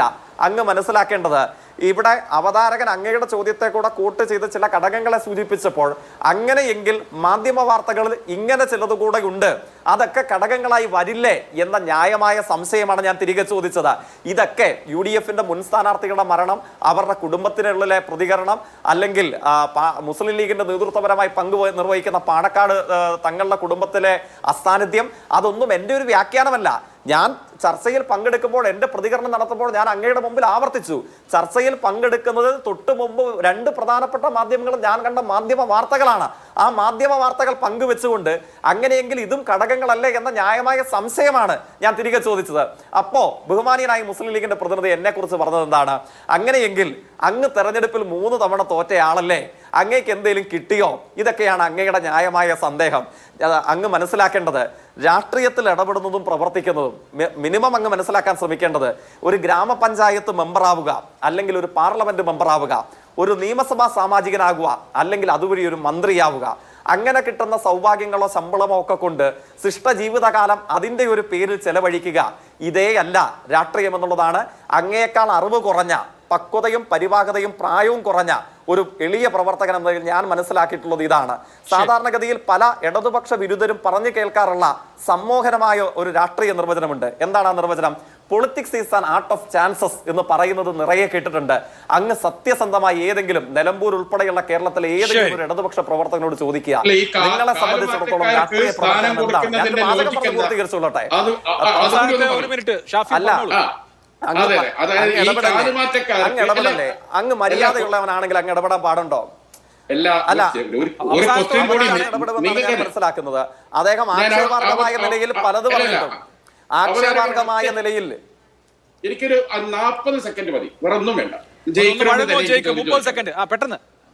അതായത് അങ്ങ് ഈ പറഞ്ഞു നന്നായി, ഞാനും അങ്ങയെ പോലെ ഇത്ര വയസ്സായി ഒരു ജനപ്രതിനിധിയോ MLA ഒന്നും ആയിട്ടില്ല, അത് ആഗ്രഹിക്കുന്നുമില്ല. എന്നാൽ ഈ കാലു മാറി വരുന്നവനക്കൊക്കെ ഇത്രയും വലിയ ഈ സ്ഥാനമാനങ്ങൾ കൊടുക്കുന്നത് പാരിതോഷികമാണോ? എന്താണ് അതിന്റെ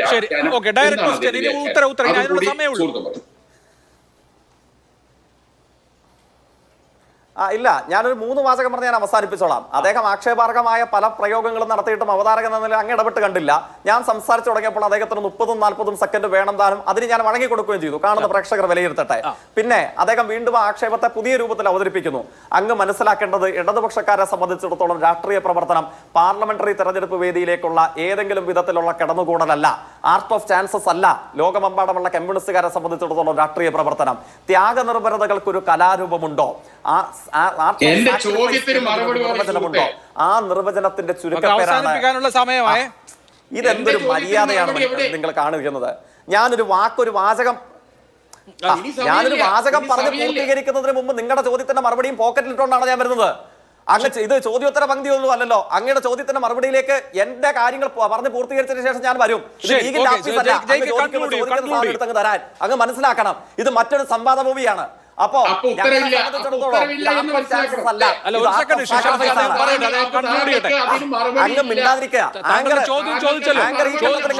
അങ്ങയുടെ ചോദ്യം ചോദിച്ചല്ലോ. അപ്പൊ മനസ്സിലായി, ഈ അപ്പുറത്തെ പാർട്ടിയിൽ നിന്ന് വരുന്നവർക്ക് പാരിതോഷികം കൊടുക്കുന്നുണ്ടോ എന്നുള്ളതാണല്ലോ ചോദ്യം. ആ ചോദ്യം അവിടെ ഉണ്ട്. ഇനി അതിനുള്ള ഉത്തരം പറയാം. ഒന്ന് കൺക്ലൂഡ് ചെയ്യൂ ജയ്ക്ക്, സമയം പോയി. അതുകൊണ്ടാണ് ഇനി ആരും ഇടപെടരുത്.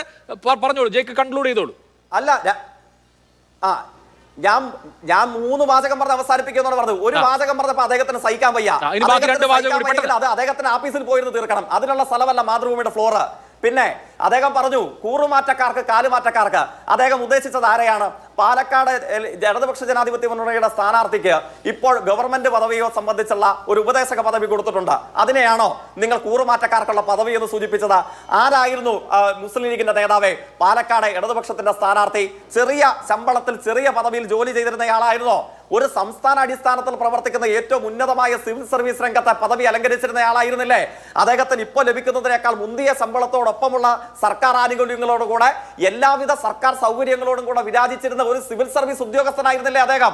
അദ്ദേഹത്തിന് ശമ്പളവും കാറും അങ്ങ് സൂചിപ്പിച്ച ആർട്ട് ഓഫ് ചാൻസസിന്റെ സൗകര്യവും വെച്ചിട്ടായിരുന്നെങ്കിൽ അദ്ദേഹത്തിന് കർണാടക ഗവൺമെന്റിന്റെ സിവിൽ സർവീസിലെ ഏറ്റവും ഉന്നതമായ സ്ഥാനത്ത് അങ്ങ് AC റൂമിൽ സുഖിച്ച് വിരാജിച്ചാൽ മതിയായിരുന്നു. ജനങ്ങളുമായി ബന്ധപ്പെട്ട മനുഷ്യരുടെ പ്രശ്നങ്ങൾ പഠിക്കണം.